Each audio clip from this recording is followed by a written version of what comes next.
Welcome back, guys. We are finally here. The final series of the day. You are still watching VCT Game Changers APAC Elite with myself, Mika Fabs, and Donut. And we are finally here at our lower final. Wow, I got tongue-tied there. ZOL Meraki versus Alter Ego Celeste. Donut, ZOL Meraki, they're coming off of their win against Brent Victor's from earlier. Can they pull off another one against Alter Ego Celeste? That's the big question.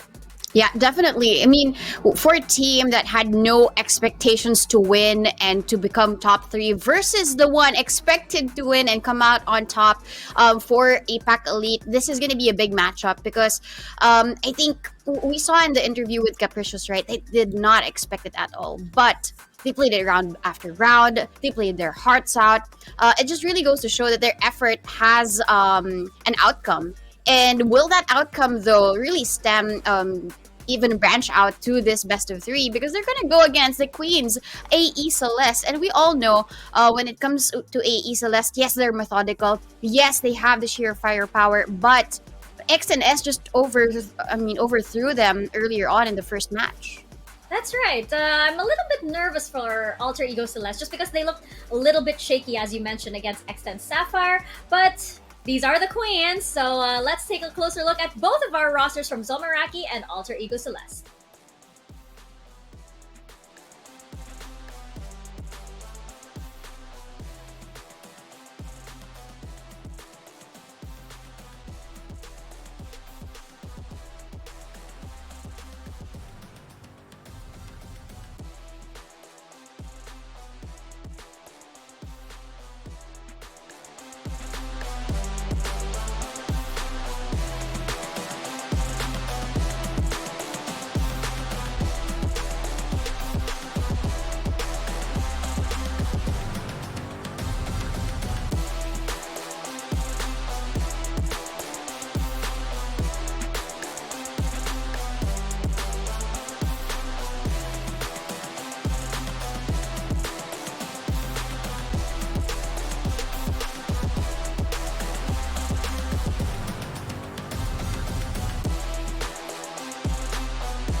You know, just the story of our Game Changers day so far has been pretty crazy because we now have the photo finisher sitting pretty and waiting, securing that grand final slot. Now we have the former Queens here in the lower final up against the wild card. I mean, who would have thought, right? Who would have thought that ZOL Meraki would make it this far and would now be facing up against Alter Ego Celeste for this win? I'm curious though, Donut, because Alter Ego Celeste, I feel, you know, their loss against Extent Sapphire earlier, it didn't feel like the Alter Ego Celeste that we crowned as queens. They looked a little bit shaky. There were so many fights that I feel they didn't take, even though they probably could have. So it felt like they were holding back a little, or they lacked a lot of that initiative that we know them so well for.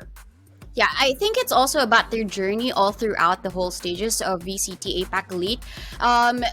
There have been changes, and one change for that would be Aluka. But even though she's a new team player for Alter Ego Celeste, we see her to be very consistent. She's taking on a new role from a duelist in her former team. Now she's a controller. She still delivers the combat score that we expect her to do. And her average skills compared to Miha, of course, is going to be a little bit higher, but we saw Miha step up. In the game of Bind, it was both Rosie, Miha, just pouring a lot of their resource just to get the win. So this head-to-head is quite interesting because while AE Celeste is an Indonesian team, right, Aluka is a Filipino herself, so she is familiar with how ZOL Meraki does play. But what's interesting also is they've never had a match before. They meet in the brackets, but they've never encountered each other. That's so interesting, especially since a lot of this, matches get really interesting and really sweaty when the teams know each other so well, and then they get really interesting and unpredictable because these two teams, they're not quite sure what to expect, and especially on the side of ZOL Meraki, which has been, a literal wild card. I don't know how else to put it because they have been. If you had asked me 1 week ago if ZOL Meraki could have taken Alter Ego Celeste, my answer would have been very, very different with what they showed from their very first match. Now, however, I'm just thinking, yes, they can, especially since they're riding from the momentum from their earlier victory against Brent Victresses. Now, going into our maps for this final series of the day, we have ZOL Meraki picking Haven and Alter Ego Celeste picking Pearl, and our decider will be Ascent. Donut, I'm thinking that, maybe ZOL Meraki probably saw some mistakes that Alter Ego Celeste did earlier in their match against X10 Sapphire, hence the Haven pick. Yeah, I mean, this is surprising, right? Haven is going to be a strong map of Alter Ego Celeste, even if they lost to X10 Sapphire. So this selection might be more of a confidence pick for them. They showed their comfortability in the map of Bind, thus probably choosing Haven over the rest because ZOL banned Fracture, and probably because Alter Ego showed a little bit of bearing against X10S in this map. But I mean, I'm very surprised with the Haven pick.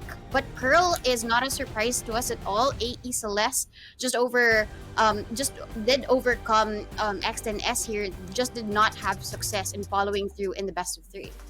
Yeah, I think it's no surprise that Pearl is there because it was part of their plan for today. They came in and they probably, dedicated a large portion of their training time from last week for this certain map. I mean, why not bring it out against ZOL Meraki?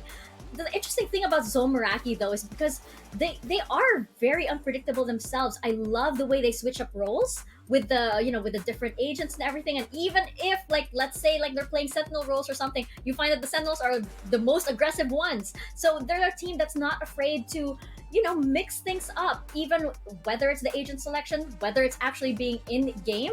And as you mentioned earlier, you called it, all of these ladies on this roster, they're all fraggers. They can definitely clutch, and all of them, just within themselves, they're excellent players. So I feel like Alter Ego Celeste, they need to be ready to make sure that they're ready for all of these 5 coming at them at the same time. Yeah, I think the flexibility is not only shown for ZOL Meraki, but also for Alter Ego Celeste, because Aluka coming in as the controller is such a surprise for me, and even giving Ayumi some of the chamber roles, it switches up as well. In the map of Fracture, we see AE Celeste take on Ayumi as a Neon, and then Ineri will be the chamber.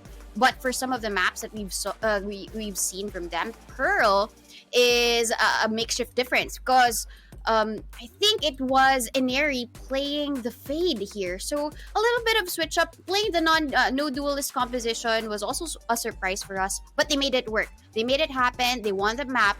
So I'm really guessing that it will just be a tiptoe type of thing, wherein AE Celeste, they have to find out these nuances for ZOL Meraki, because as you mentioned, they're very unpredictable, and once they figure it out, maybe they do stand a chance against the map pick.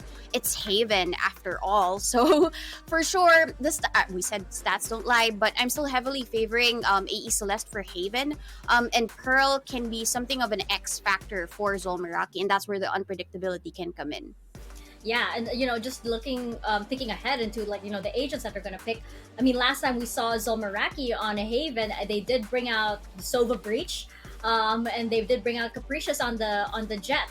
And I'm wondering, now it's not exactly reliable because this team, again, can just mix things up. Alter Ego Celeste, I am expecting them to maybe stick with the same kind of lineup because they had great success with Aluka on the Astra earlier. So I feel like, even though it wasn't exactly, their best performance on Haven, they on the other side, whereas ZOL Meraki can read them and they have all of that info with what Alter Ego Celeste gave them earlier. Alter Ego Celeste can also review what they did and fix their mistakes and hopefully become more unpredictable for ZOL Meraki.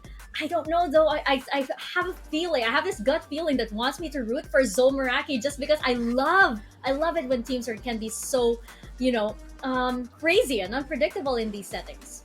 Yeah, I mean, it's gonna be an underdog story no matter how much we really focus on the win of ZOL Meraki, just because of AE Celeste's performance all throughout APAC Elite. So it's gonna be the underdog versus the queens of APAC game changers, right? And we're looking at Haven now, the selection, and Ayumi is gonna be the chamber, while Rosie is gonna be the Sova for this one. We have not seen at least ZOL Meraki play Haven earlier on, so probably this is where their advantage comes in. They watched all the games but didn't really see Haven from ZOL. It's pretty much what they brought out against, oh my gosh, who was that? Team SMG. Team SMG from the previous match on Haven.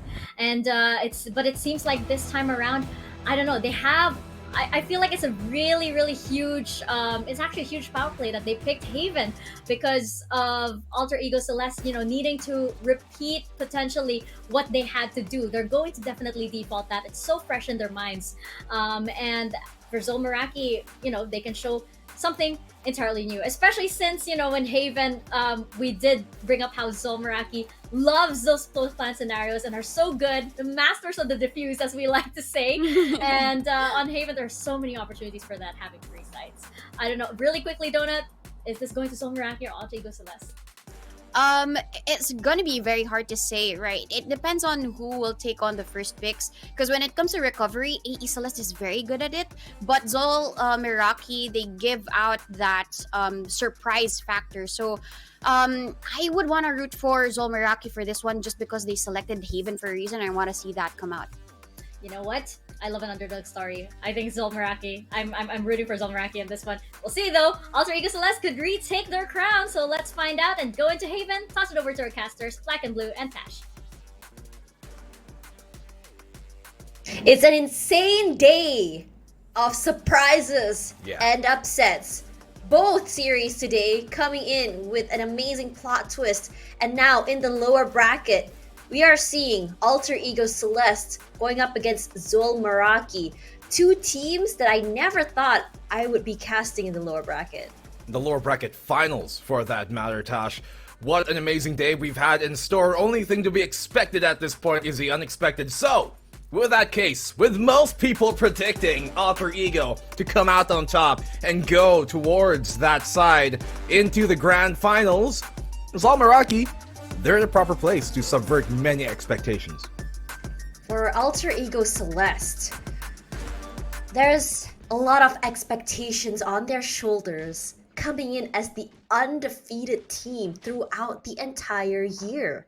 And as for ZOL Meraki, the wild card that's been truly wild, honestly. We were not expecting their performance today, but again and again, they surprise us, from gaming on a laptop to those insane mid-round recoveries. I'm just in awe. Can we repeat that? Gaming on a laptop. If that ain't just a great, I guess, what? Story for your laptop. If you're that laptop manufacturer, then that would be such a great anecdote for you to have, wouldn't it? But ZOL, they've taken the B control early on here on the attacking side. Spike still remaining. Bottom of mid. Looking to maybe go for this. They do kind of slow down the pace, retrieve it, but now they're going to have to re-smoke these links to get within position. The ECL, they are on defense, but they are taking proactive measures in terms of their movement. Standing in one spot, Neri opening up with Camille as well. See a head-to-head between these two. It is honestly so insane. Think about it, but Camille is the one to come on top eventually. And now Iceberg, the other members of AECL push forward. They are on 2-man deficit regardless. Capricious, she is doing very sneaky, pushing out the teammates. Aluka with the run and gun gets Camille finally. Their flash pushes Capricious back as Ayumi, 16 HP, has to be careful. Ayumi made her way on in. Rosie, big spot to play. She gets the one, but only the one, as Bess is there to clean up house. ZOL Meraki, great opening round here on their attack. Haven once more. Once again, Alter Ego. This is a map that they haven't lost up till today. And ZOL Meraki, they want to replicate that success that X10 put out. The fact that we're seeing the strong start from ZOL Meraki shows how much they know how to play in terms of holding that site. You see how they put those smokes there and how they play weaving inside and out. It catches you off guard. It's like a heart attack Find you. in astral form. I don't know what I'm saying at this point. Are you okay, Tosh? It's okay. We're third series on in. Lots to do, lots more to go. Best opening entry. Actually, no, it's Capricious who finds that one. Iceberg stood no real chance. That's Capricious finding the second follow-up in Neri here. You're wondering, where did she go? Wasn't she right here? Did she back out to CT? Nope. Still gets damage on the Miha though, but let's go down afterwards. Ayumi, last one left alive this round. Done by Alter Ego, and ZOL should be taking this. Ayumi, last person standing. They at least take 2. She can get value from 1 more. Gonna be caught eventually. Not enough to do anything with a shorty from that range.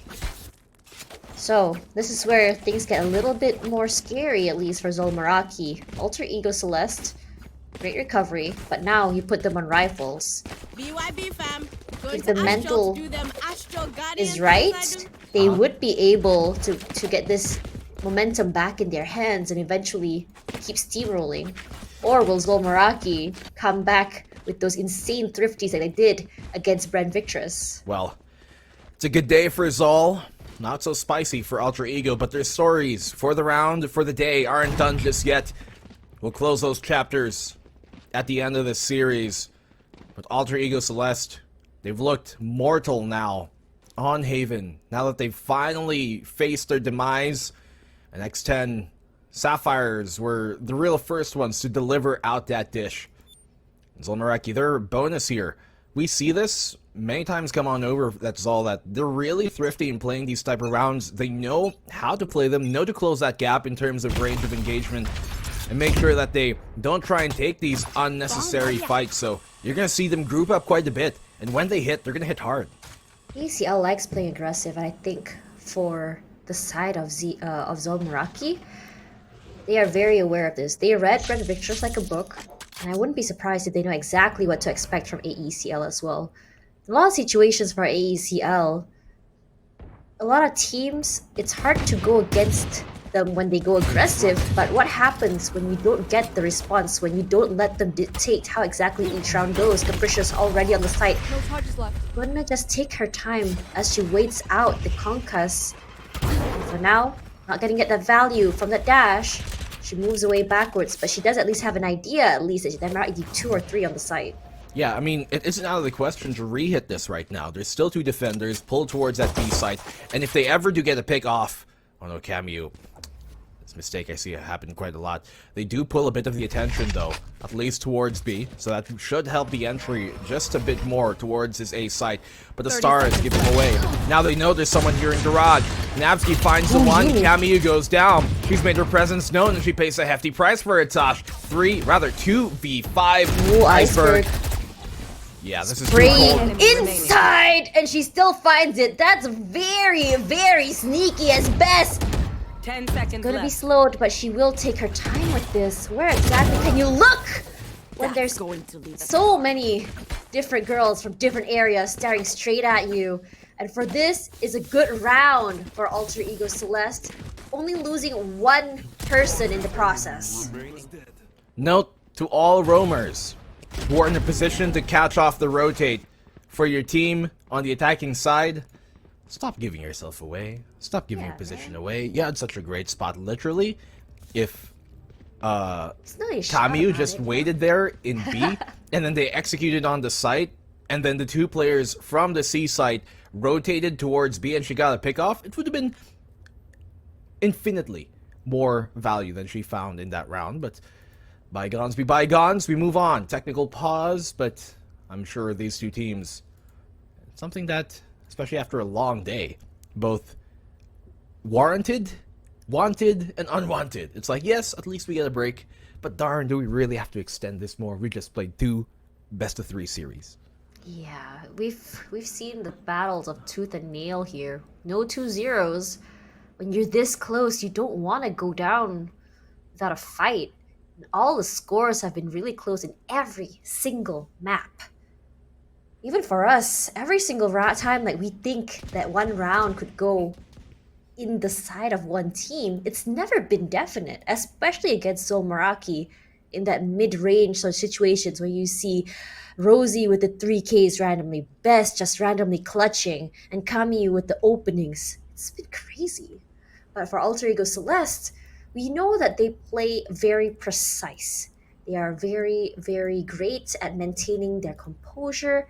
But for the first time today, we're seeing a very different side of Alter Ego Celeste, where it feels like because they've been on the top for so long, everyone has microanalyzed them. When you're at the top, that target, it's painted on your back many times over. And that's one of the biggest reasons, honestly, why we do see, even in, the VCT circuit, outside of Game Changers, teams that have won a LAN event have never won more than one. Not back-to-back especially. We have never seen a single team win a VCT event back-to-back. And for the moment, Alter Ego, they've faced the lower bracket in the past, sent down By X10 as well. And they gained their revenge in that bout during that split. Grand Finals. That was the Grand Finals too. So they've seen this path in the past. They've been through this road. It's one they don't mind taking. It's just so interesting that history repeats itself. But this time around, X10 looks a lot stronger, a lot more confident. We saw in the interview before the match that they said that they learned a lot in the last year for X10, and they fixed it, really showing against their previous match against Alter Ego. Where are you? For now, Napsky, really aggressive with that haunt. That smoke potentially saving her life just now. As Rosie, I'm really liking this default coming through as Camille swings out from the other side.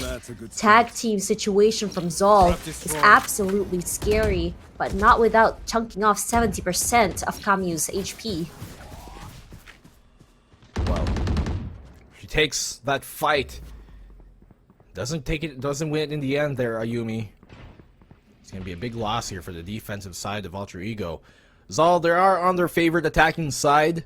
Statistically, they do better on this, but Nabsky wants to equalize the odds no matter what, hell or high water. You want to fight it? I mean, pretty equal for them, statistically at least. ZOL on the attack here as well. Updraft to give her a bit more of high ground. This hell position is going to have to come in big, but Capricious, look at this! Oh, the double kill for her! It completely dismantles the defense of Alter Ego on the A site.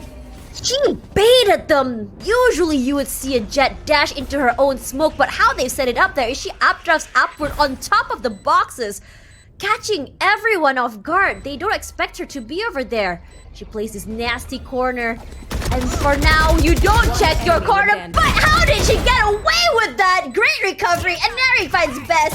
You see, the party comes out, but not before Miha stops her! What on earth is happening? I don't know about that one, Chief. Seemed like another Band-Aid ultimate to come out here from Alter Ego. Could be the distress from a while ago. And just really slowing down their pace to get shut down immediately. Slapped with a Phantom. What on earth? First, the bait from Capricious baits them out, thinking that they cleaned her out of her smoke. They weren't expecting him to come out on top. Plays the corner, gets two. This is very crafty, and the first time in my life, in my career of casting, I've seen that kind of play from a Jet. It's crazy. The way that she's able to navigate through that defense, dismantle it from within. Capricious is just so ferocious in that, and they've warmed up from that Brent Esports match a while ago, and I guess there's no way to circumvent it, right? But in the end, sometimes you do see, whenever we have teams play 2 series within a day, the one that plays the earlier series and then has to wait for the second series to finish before they get their turn, that's a team that does kind of get a bit more fatigued. They get up earlier, they end up later, I guess. And there's no excuses, of course, especially for a veteran team like Alter Ego.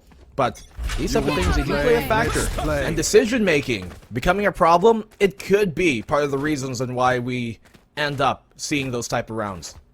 It's also the warm-up as well. Momentum from the last game brought over, even though it was a 45-minute break. Let's be real here.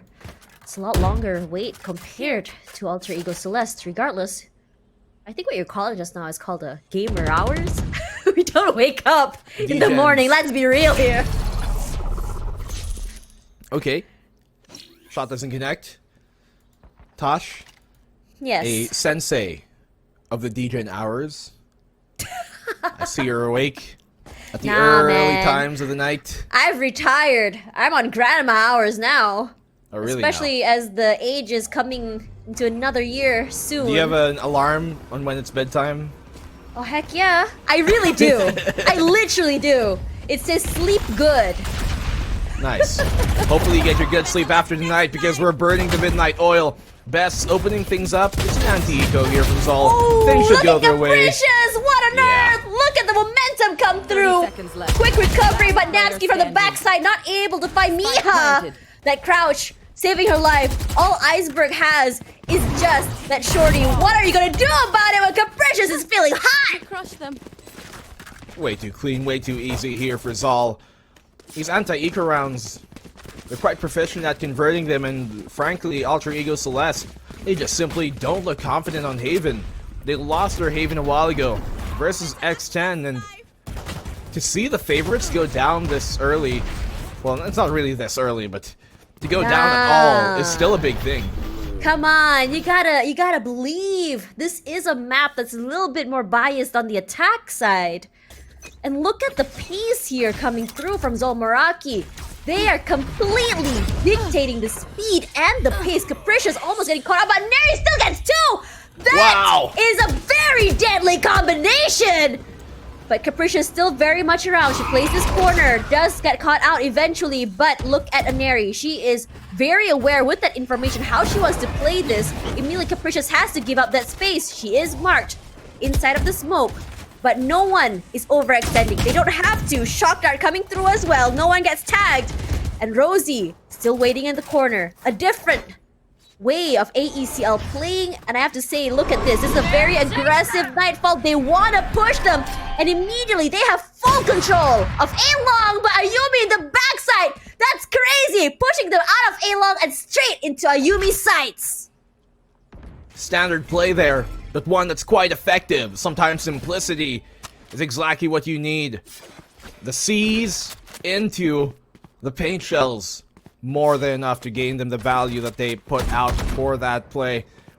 And ZOL backs against the 30 wall. seconds left. 5v2, and this round, it's about due to end. There's no way really to bring this one on back. They They can, can't take away the... if they get this want pick. to? Yeah, Oh, that could have not been gonna at least big economically if they drop it and stop Alter Ego from recovering it. But yeah, this round is done. Miha knows that she's got to save 10 the weapon seconds left. instead. They've got more rounds to play. Quietly in the garage. No clue that they're just moving toward the other side of each other. The second point from AECL. A great recovery. But I really hope that they can do that again. Because it's very rare that you get 2 picks with the C's and the paint shell. Potentially almost 3. It's just so lucky that Capricious was able to dash away. Very fortunate for their sake at the very least. Operator out here for Yumi on this defensive side. Saw it pick off in the end, but we want to see it initiate early.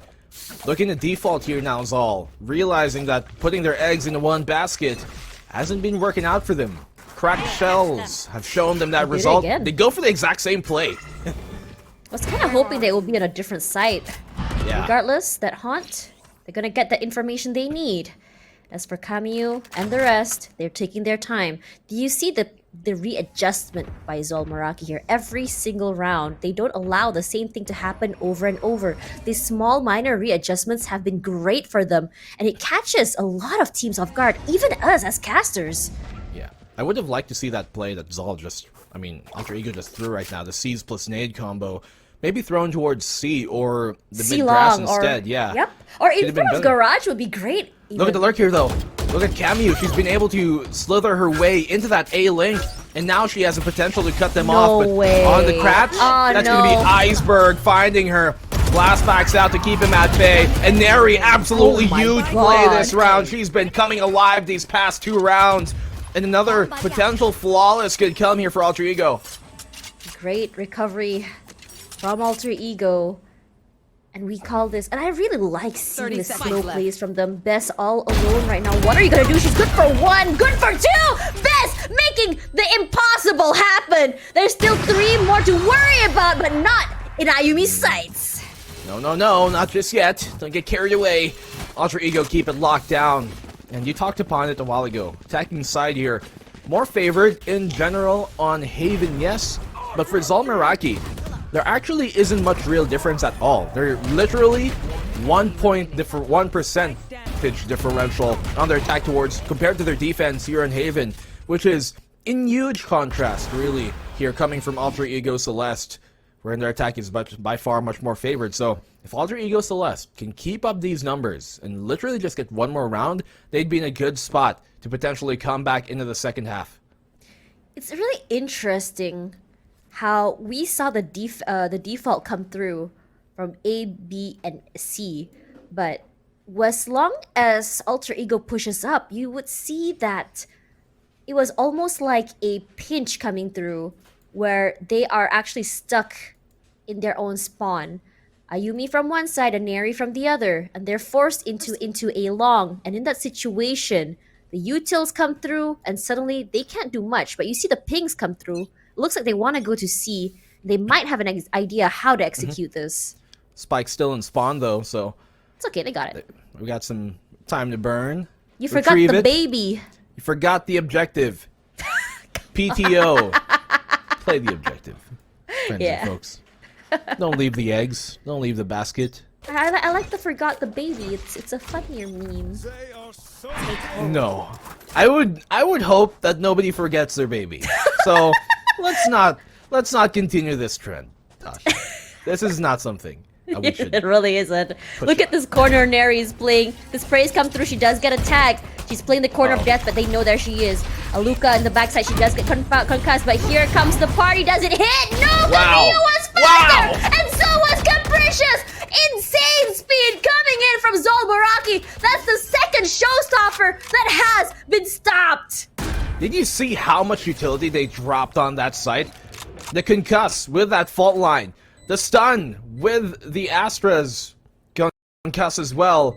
Everything coming into play. Just nothing that Alter Ego could do in that round. Maybe if an area was able to get a kill, but these sheriffs on ZOL Meraki, so proficient at being converted into round-on wins.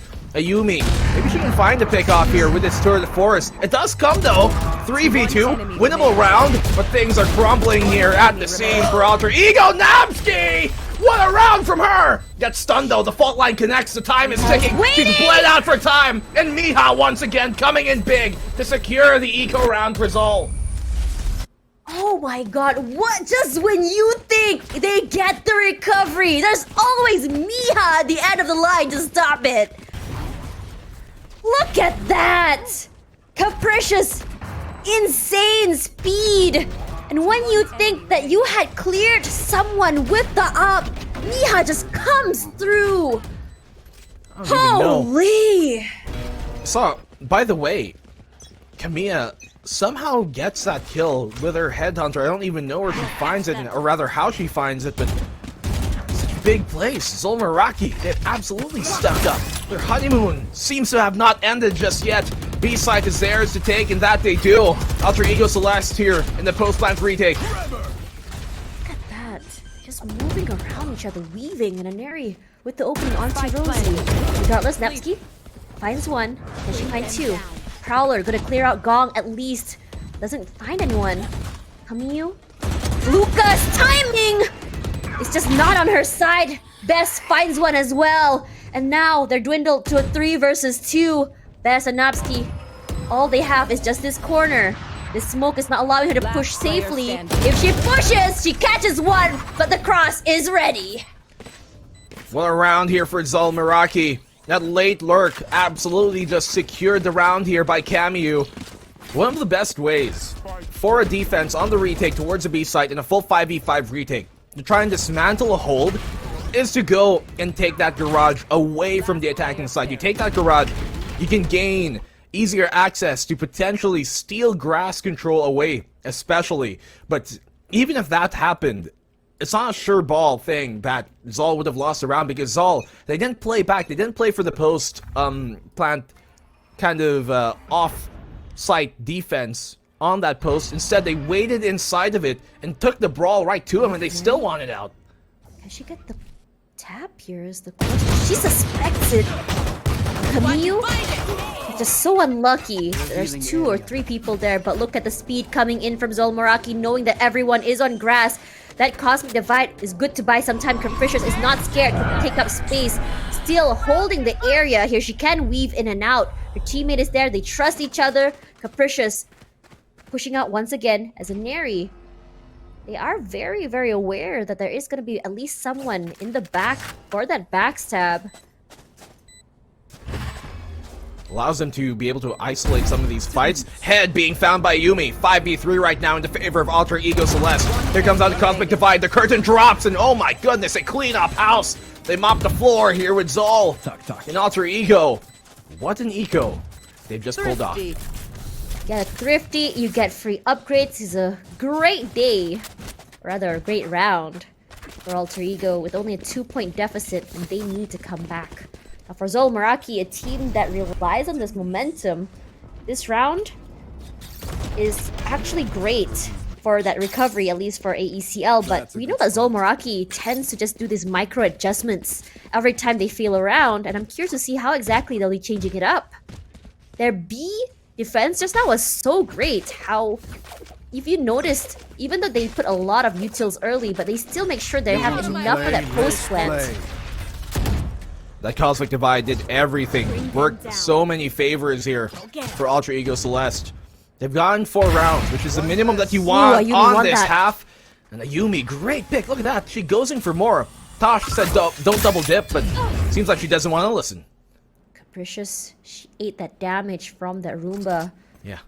We've seen so many times that ZOL Meraki's have a team who is not afraid to eat up that damage. Not afraid to take up space even with only 1 HP.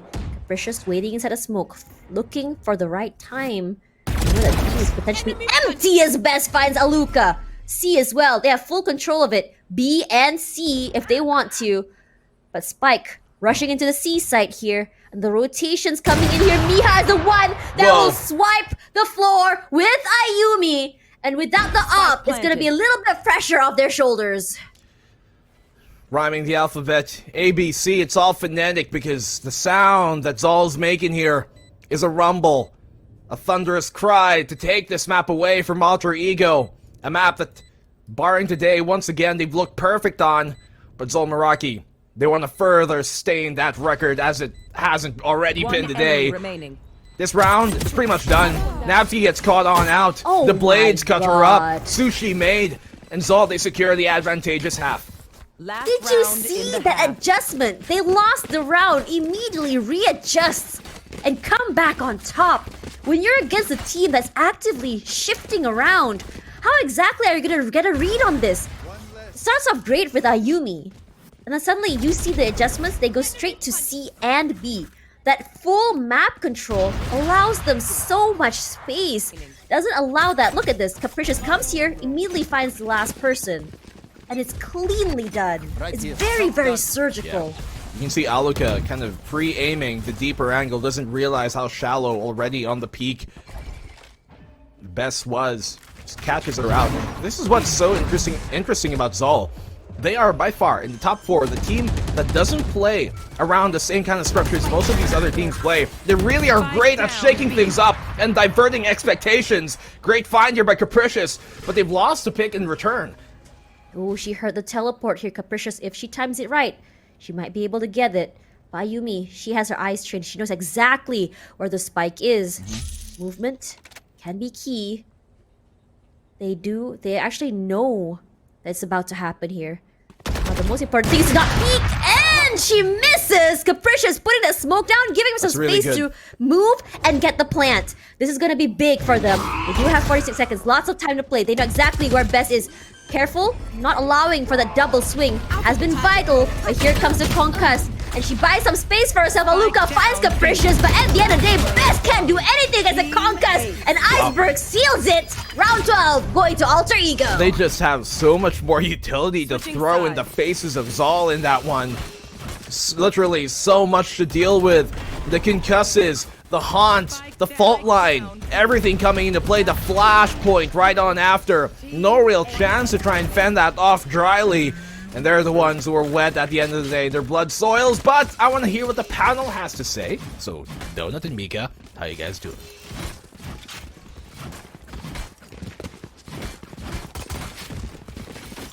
I'd say we're doing pretty all right here on the edge of our seat once again because as we couldn't have anticipated, ZOL Meraki is bringing the fight a lot closer than I think generally everybody thinks. Donut, correct me if I'm wrong. Before this day, Alter Ego Celeste did have a pretty good win rate on Haven, did they not? Yes, they did. They were at 100% here in their VCT Game Changers run, but they're looking kind of shaky here in this map of Haven. It all just boils down to the courage of ZOL Meraki, them pushing forward, not really thinking, okay, how is the defense gonna look like? They just push in, capricious with the blades, searching for their opponent and being on point with their aim. I think that is really just the cause of, or the reason why they're getting all of these rounds. Even the courage for Miha to peek a Yumi with the operator. Nobody does that, actually. They're overthrowing the queens here. But I do want to point out the defense of the team of AE Celeste. They're bringing back the basics, and this is what we love to see. Probably this is what they already talked about, that maybe what worked before is gonna work yet again, and holding these basic angles and letting ZOL Meraki not check their corners is really what led ZOL Meraki to their demise during these attack rounds. But I do love the pace of ZOL Meraki as attackers. They're not giving anything away to AE Celeste, and they're the ones defining it. So that's the reason why we have a 7-5 now, Mika. Yeah, exactly. It's 7-5 in favor of ZOL Meraki. And, you know, I just want to point out as well that I think Tash pointed this out earlier too, that ZOL Meraki, you know, last week they used to do the same things. I remember like one of my like frustrations with them was that they would always take the same positions default in a lot of maps, and I'm like, oh, you know, that you shouldn't be doing that, I guess, like, you know, several rounds in a row. But now look at them switching it up and being so proactive about it. And you're absolutely right, Capricious is on fire, and they seem to be rotating. It's like, Capricious, you pop off this time, all right? And then we'll reserve map 2, well, maybe Best will pop off now. They're rotating this, and it is so amazing to see this team really come to the form that they're at right now. Can they take it all the way up against Alter Ego Celeste? Let's find out. Let's get back into Haven with Black and Blue and Tash.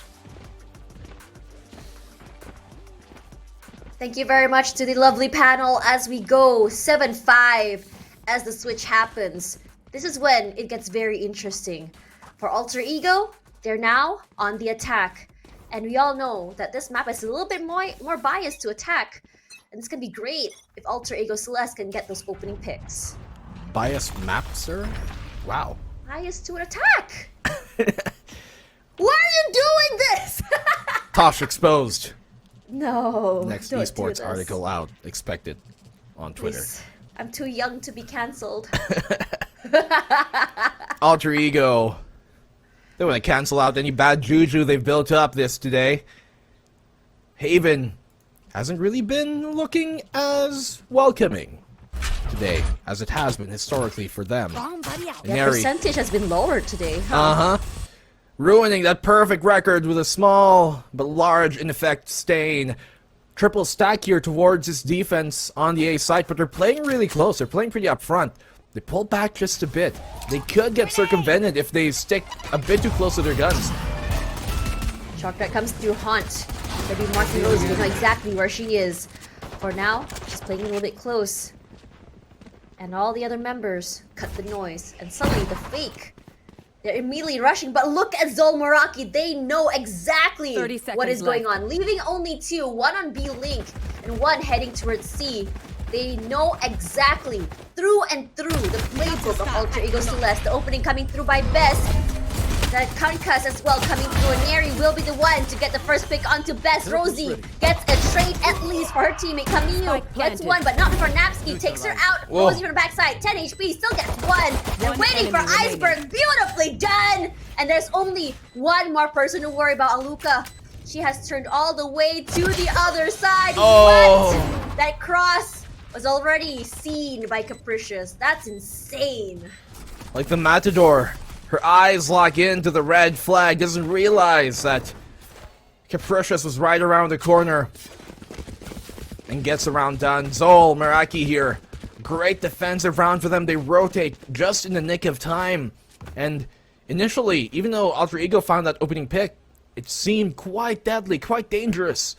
Yet in the end, from all that chaos, ZOL comes out on top. So they win another round here, another pistol round, the second one, once more, of this game rather, and it really boosts your statistics up a lot more every time you win these pistol rounds, especially if you win both in the map. Satchel out.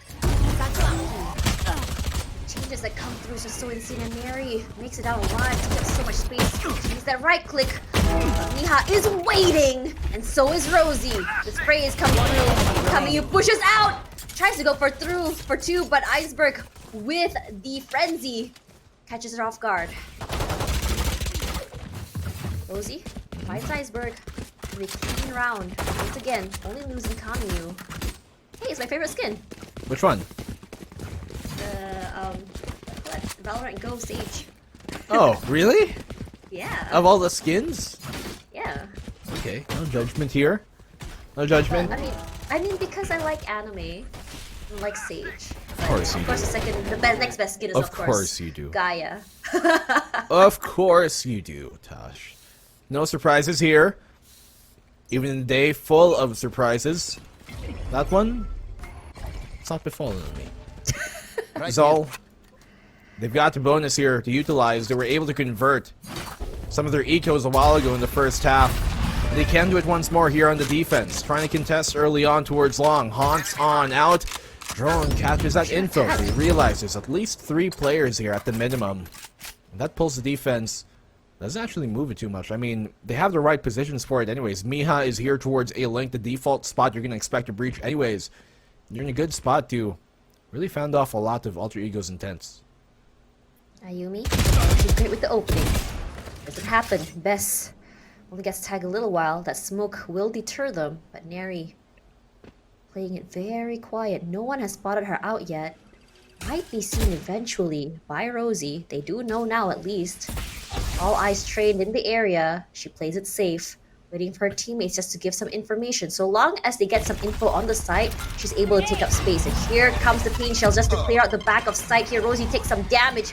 Regardless, she is not afraid to push through the smokes. We know that she can catch people off guard, but timing is key, and Iceberg's is great. Finds Miha. They haven't found those inside of smoke. How many is in there is the question. Rosie good for one. Iceberg finds one, but not before Capricious finds her in return. It's still 2-on-2 situation. Ring around the Rosie, but there's no Rosie. Regardless, Napsky, how are you going to be playing this when your teammate is so far away? That Star will at least buy some time, but the sprays come through. Capricious finds Aluka, moves away. Capricious, good for 3. What? Dude. The heck is that play? I am in shock and awe. They are so good, ZOL Meraki, right now. That single smoke in between the site and where the default plant typically is, that had huge effect, really. The fact that they were on the bonus meant that they had a bunch of Spectres, and that one smoke allows them to divide the site in half and allows them to safely rotate towards that short position, which is a position that does actually favor them, barring that they did have those 2 Spectres. And the fact that they had that in place, anticipating the push here on towards A main and having that at the ready. ZOL, they're playing chess, leaving behind all the checkers. Yo, the fact that 3 of ZOL's members was inside of that smoke and no one checked it. They thought it was clear. If I were them, if I were AECL right now, I would be so wary of every single smoke from now on. Thing is, Tosh, even I don't necessarily think that they thought it was clear. I think they had some notion that there were players towards that site because they realized, hey, there was someone around this general vicinity, but it's just so hard to push. That's the strength of that smoke. It's so hard to push when you know the person on the other end of it, inside of it, has a Spectre who can keep on running and gunning for days. It's just so difficult to try an entry into, and they thought that they could simply take half measures, but they came out half-baked. I've decided that I want to be a smoke main, just so I can do that. Well, I know people who have something to say about smoker mains, controller mains.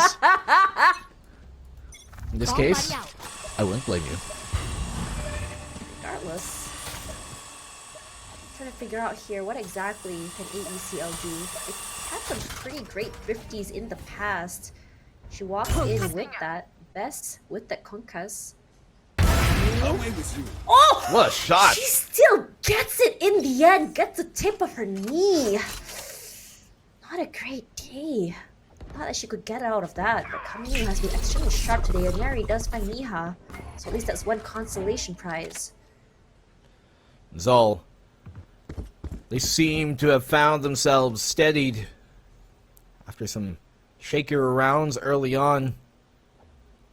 Now they're playing a lot more better. Revealing area. Crazy. Found them. How much precision, how much thinking, how each round is not... You want to think it's chaotic, but it's honestly organized chaos. Look at this. Rosie moves backwards, and immediately she sprays out, not able to win that. But here we go, Capricious with the trade. Capricious moves out. She has the better gun, but Napsky is just better with the taps. Regardless, they are dwindling the weaponry, and this is a bad situation. It's a thrifty round that Alter Ego Celeste really wants. Smokes. Hear the footsteps, and Ayumi from inside the smoke alongside Iceberg wins it! And this is a thrifty. They wanted to bring them back into the game. And what was really good about that round too as well, especially there in the end, was they very well could have justified burning that Rolling Thunder to secure that round. And that wouldn't have been a bad ult. But they're able to do it with a mere flash. And that saves the Rolling Thunder for them to potentially mount a comeback here. That's huge. The fact that they have so many high impact ults coming in this round too, especially within that Rolling Thunder and within that Nightfall. They have a big wave, a tidal wave if anything, to turn the currents and the tide their favor.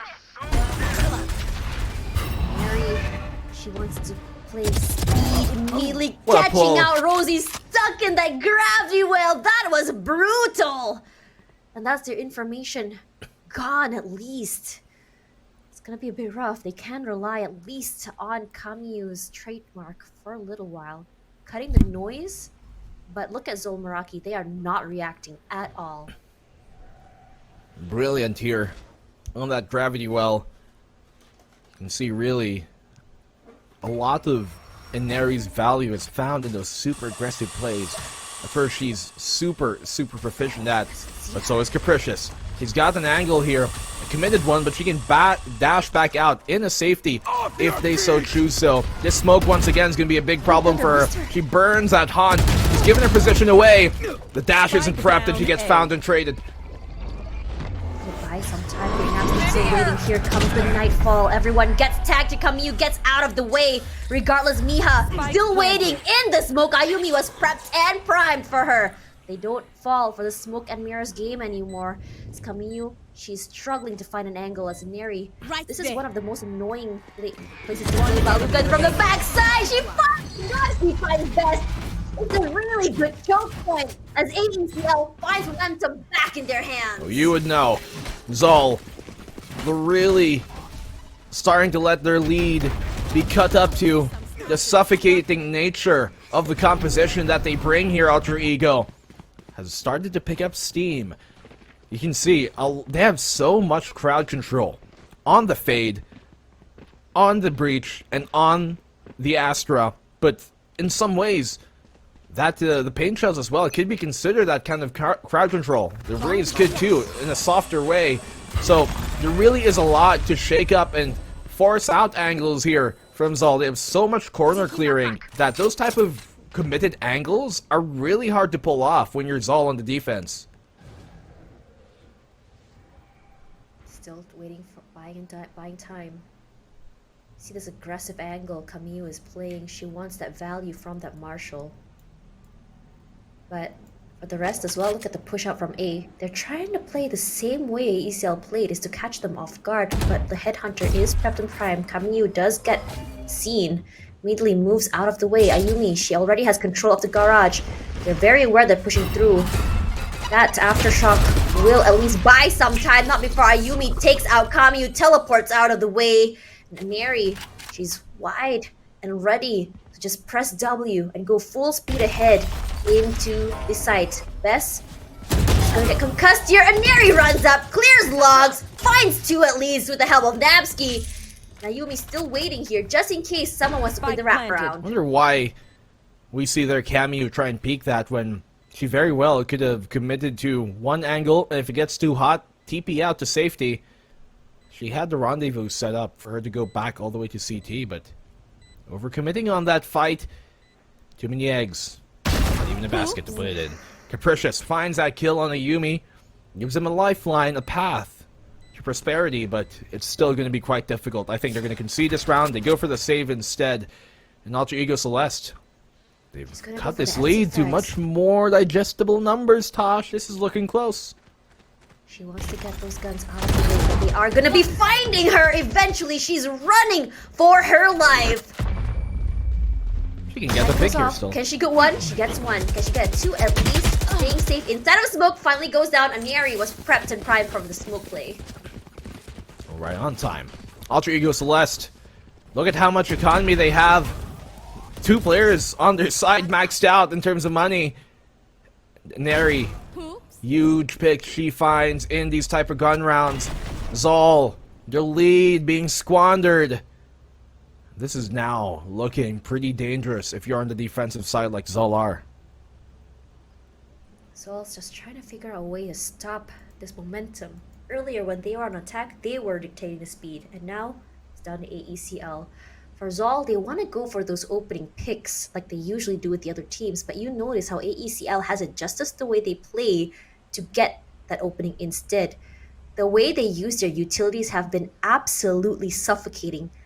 The concusses come through the smokes as well, and suddenly you hear a Neri pressing W, running onto site. Is a very, very terrifying thing to hear where you can't reposition.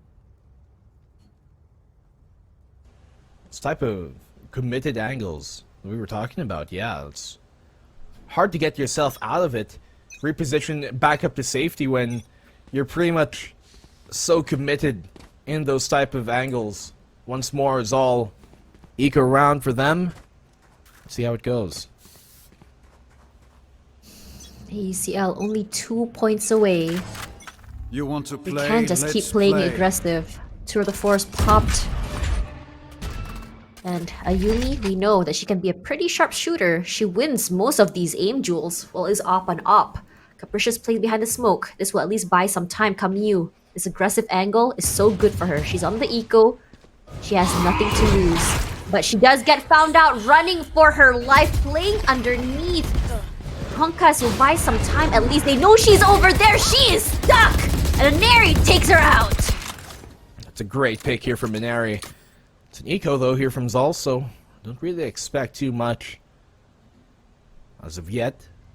Maybe a few picks here and there, but separate rounds. Alter Ego are great at converting. Capricious, oh no, she's giving her hand away. She's trapped in the corner. Uses her dash to get back into safety, but look at this, Rosie! She responds with that Hunter's Fury, takes down Iceberg. Bess on the other end of the floor gets a kill, but the Yumi trades it out. 2v2. Winnable still now for ZOL. They made things equalized. This is a great round.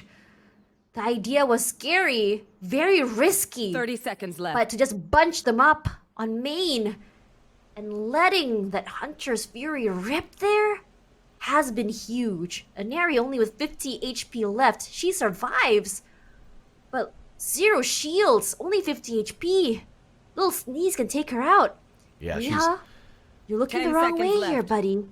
But they all clear the site all the way to the backside. She's This is a halfway to great death. thing. She is Spike halfway to death. planted. In this situation, She Enemy can remaining. get one! Can she get 2 is the question. After enemy shock, remaining. Ayumi responds! uh-huh. One-on-one. Shock dart! Oh, no. But Ayumi gets it in the end! This will be 3K for her. Great clutch! Why does Rosie throw out the shock dart there? It does nothing but give away her position. When Ayumi didn't even have that recognition of where she was coming from. You can see her looking towards that C long. What a big round here, potentially for ZOL. So many ultimates thrown out. Well, maybe really that Hunter's Fury, but that's a big, high-impact ultimate. But ultimately, doesn't get them the round. Does economy damage? Yes, but Alter Ego, they have that in spades. ZOL, at the very least, they can come out with, I guess, a bit of a consolation that that damage has been done. Risha's playing aggressive here, pushing up. She cannot reveal her head. We all know that there's these picks. They know that she's there. She needs to run for her life. Thankfully, makes it out.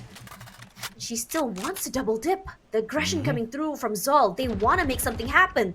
That's the problem here. For Alter Ego Celeste, they're okay with letting everyone push out toward them. But now, look at that.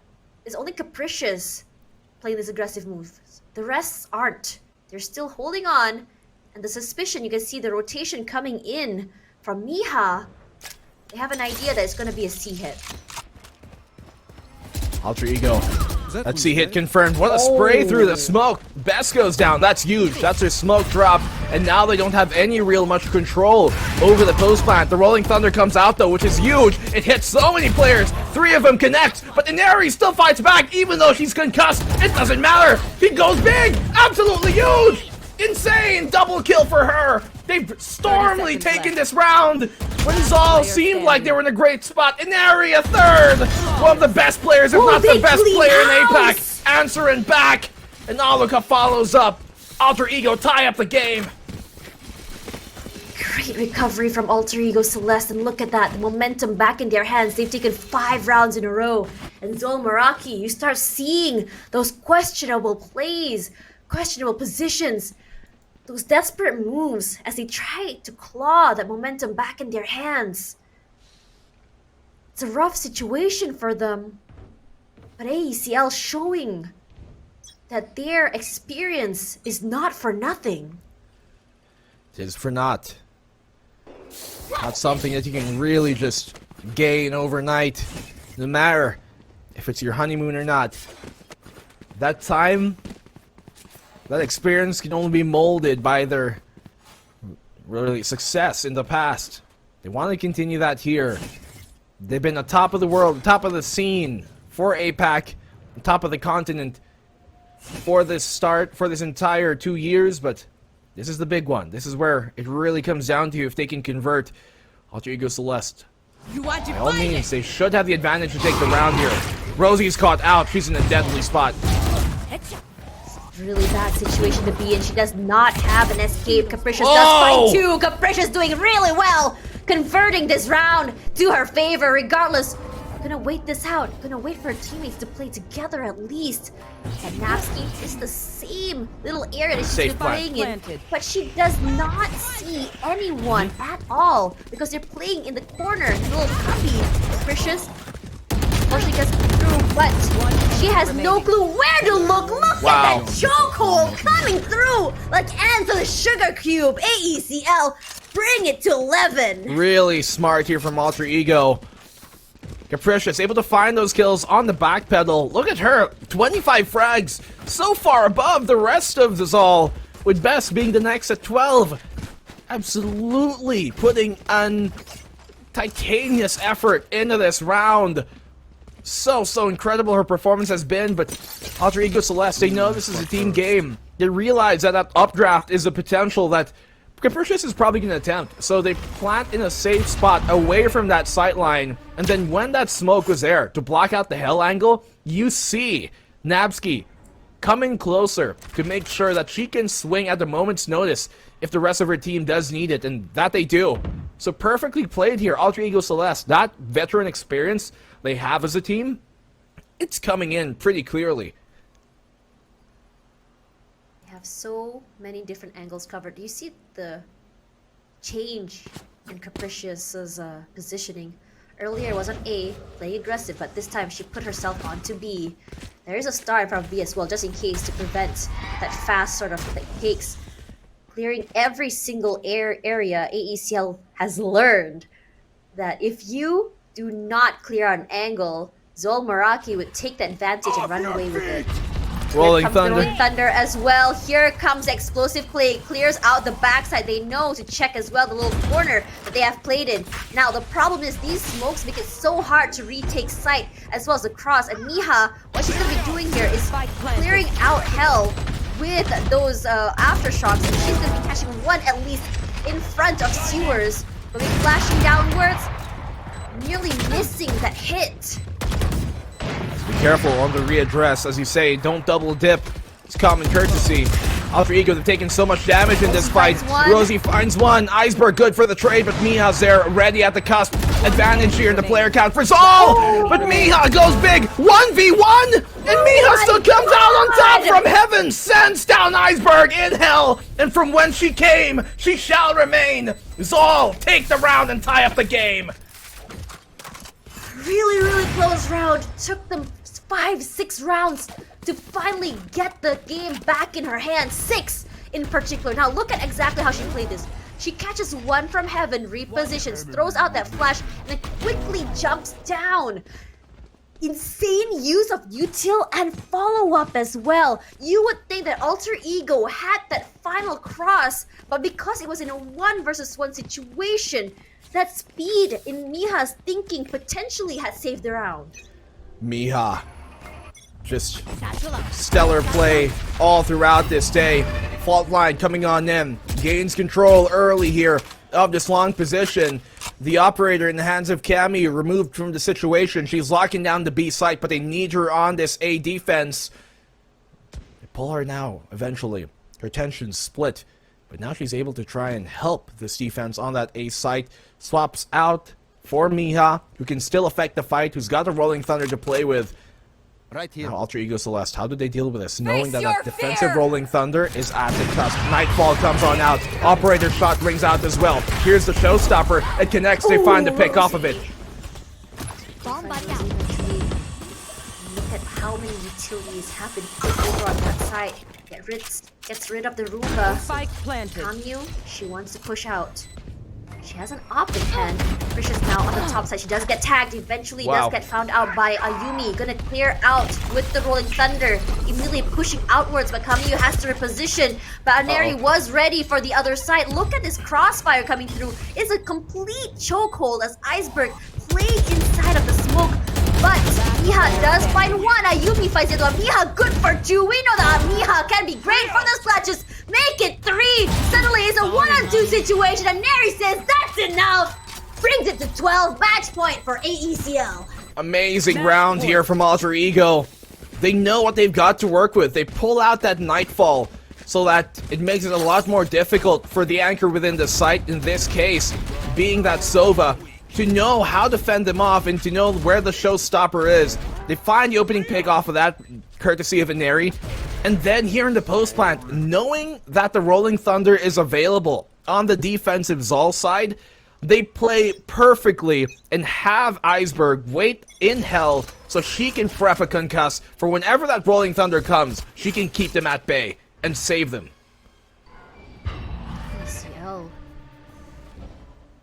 ZOL gives them a challenge and AECL answers. It's been a tug of war between these two teams, but not before AECL takes so many rounds in a row.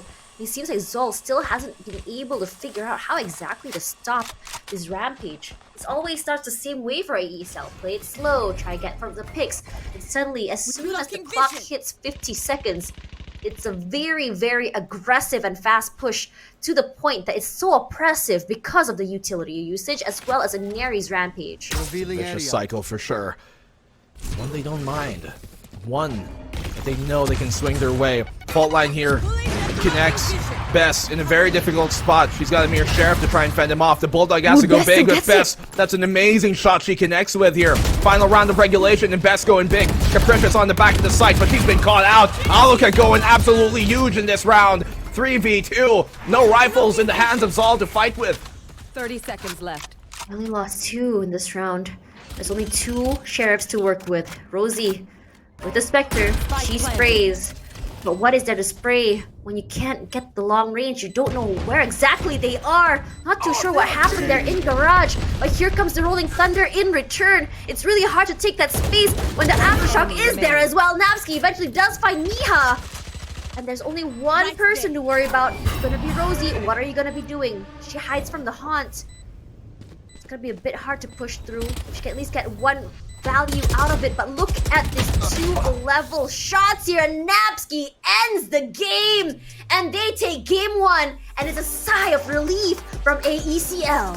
What a comeback here from Alter Ego Celeste to take map number 1 away. It was the pick of ZOL Meraki, by the way, especially seeing as how, I guess, X10 were able to beat Alter Ego. It makes sense why they picked that, but Alter Ego holding their ground, not wanting to let that record get further stained. And after what, a 6-round straight comeback here by Alter Ego, momentum heavily in their way, and you knew that they weren't going to give this up easy. It was a tug of war in the beginning, but Alter Ego, great mid-round recovery, and you can see that they are starting to understand the adjustments coming through from ZOL Meraki. And this is where that, I would say, that experience comes through, because this is where they start to question themselves as ZOL Meraki starts to hesitate. And this is where AECL loves to play the mind games, the aggression. You have no clue what to do. It's been such an impressive showing from ZOL Meraki here today, but Alter Ego, they hold on to one of their best maps so far. We're going into Pearl to be map number 2, and we're going to find out if we ever ascend to the high heavens above of Ascent after, but our panel is going to talk to you guys for a bit. So, how you guys doing once more? Well, once more, we're feeling pretty good. I think we've been very entertained. 0-1 in favor of Alter Ego Celeste, but Donut, this was so close, and I feel like this was a missed opportunity for ZOL Meraki, and they had such a great lead, and I feel like there were so many rounds where there was missed opportunities for teamwork and so many clutches that could have easily gone their way. Yeah, the 5-round lead immediately taken away by 5 straight rounds from Alter Ego Celeste. They knew the solution. It was the pincer. And if you noticed, right, each and every time they would try and go A, they've had a lot of success there. We just pushed together. And that was their solution to the second half. And I really love how they take on these post plants, right? Every time that there would be utility from ZOL Meraki, they push forward. They don't hold back anymore. And I feel like that's the reason why ZOL Meraki was able to take at least the lead during the first half because of that. And what I also appreciated about the second half is AECL Napski. This was the key to success. With all of her Prowler and with all of the utils, we celebrate Inari with all of the kills, but each and every time she gets a kill, they're actually blind with fear, they're seized, together with the nades of Inari, and I think that's really the big impact that a Fade could offer. If ever there were gonna be MVPs here, I would really have to give the medal to Inari plus Napski. Yeah, I have to agree with you there. Napski was really so good at, giving that space, clearing those corners, especially since players like Capricious over here, who got the MVP on the side of ZOL, really love those cheeky angles. And now, actually, on the side of ZOL Meraki, I do question the Sova, because other than, there was that round with the Great Hunter's Fury. It was a chaotic Hunter's Fury, actually, I should correct myself. But there wasn't really much value given, and I feel like a Fade might have been better, especially seeing the combination of the Fade with the Breach from Iceberg. You can just dedicate the Fade to all of the information gathering and all of the stuns, all of the seizes, and leave the Breach to facilitate the entry. And I feel like it's that kind of utility usage, those combinations, that really helped Alter Ego Celeste in that comeback. And on the side of ZOL Meraki, they were left with nothing that could really, effectively work together. And at the same time, there were those moments where their teamwork was a little bit, shaky, even more than like a little shaky. It might be the fatigue. It might be the length of the day getting to them finally.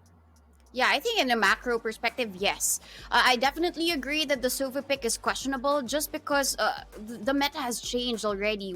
We don't really often see the Sova picked in Haven anymore just because there are more viable agents. You can have and select the KO you also have the Fae that can give you so much of these utilities, and that was utilized by Nabsky here. And I feel like that's really the reason why it tipped in their favor. A 5-round lead, just let go of ZOL Meraki. That's quite heartbreaking, but that also was a sigh of relief. We saw the cameras of the team of AE Celeste Alaka just really sighed deeply just Yeah, because they they were finally pushed. got the win. They were definitely pushed to their limits. I mean, you know, Alter Ego Celeste, they're usually very, very calm, and you actually felt that. You actually felt the, whew, wow, okay. And ZOL Meraki, they needed to win this because up next, we have Pearl, and we saw Alter Ego Celeste perform very, very well on Pearl earlier. We're gonna see if ZOL Meraki has another trick up their sleeve when we return, though. For now, though, we're going to a quick break. Don't go anywhere. We'll be right back.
Shot to death last night.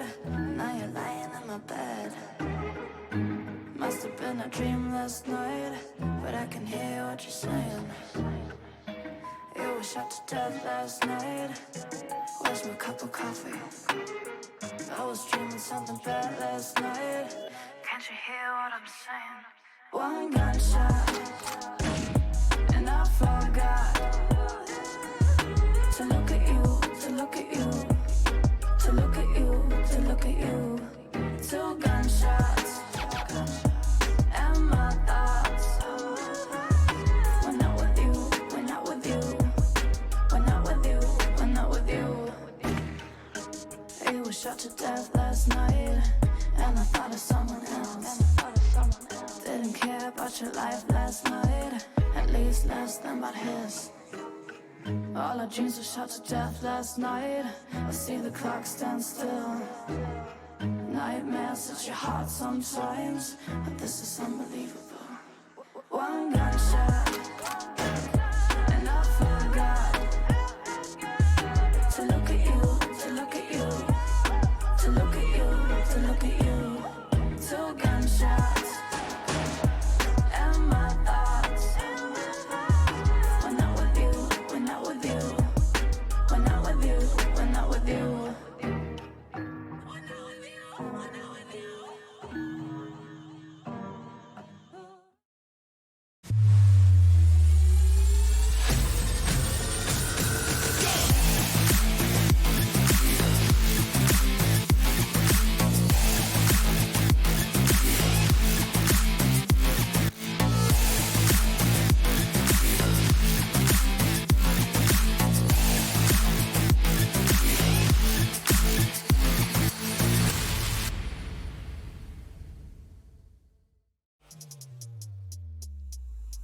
Welcome back. You are still watching VCT Game Changers APAC Elite with me, Mika Fabs, and with Donut, my co-panelist for today. And the score is currently 1-0 in favor of Alter Ego Celeste against ZOL Meraki. We are headed into map number 2, which is going to be Pearl. And Alter Ego Celeste have been very dominant on Pearl. Meanwhile, ZOL Meraki, Donut, they don't really look their best just yet on Pearl.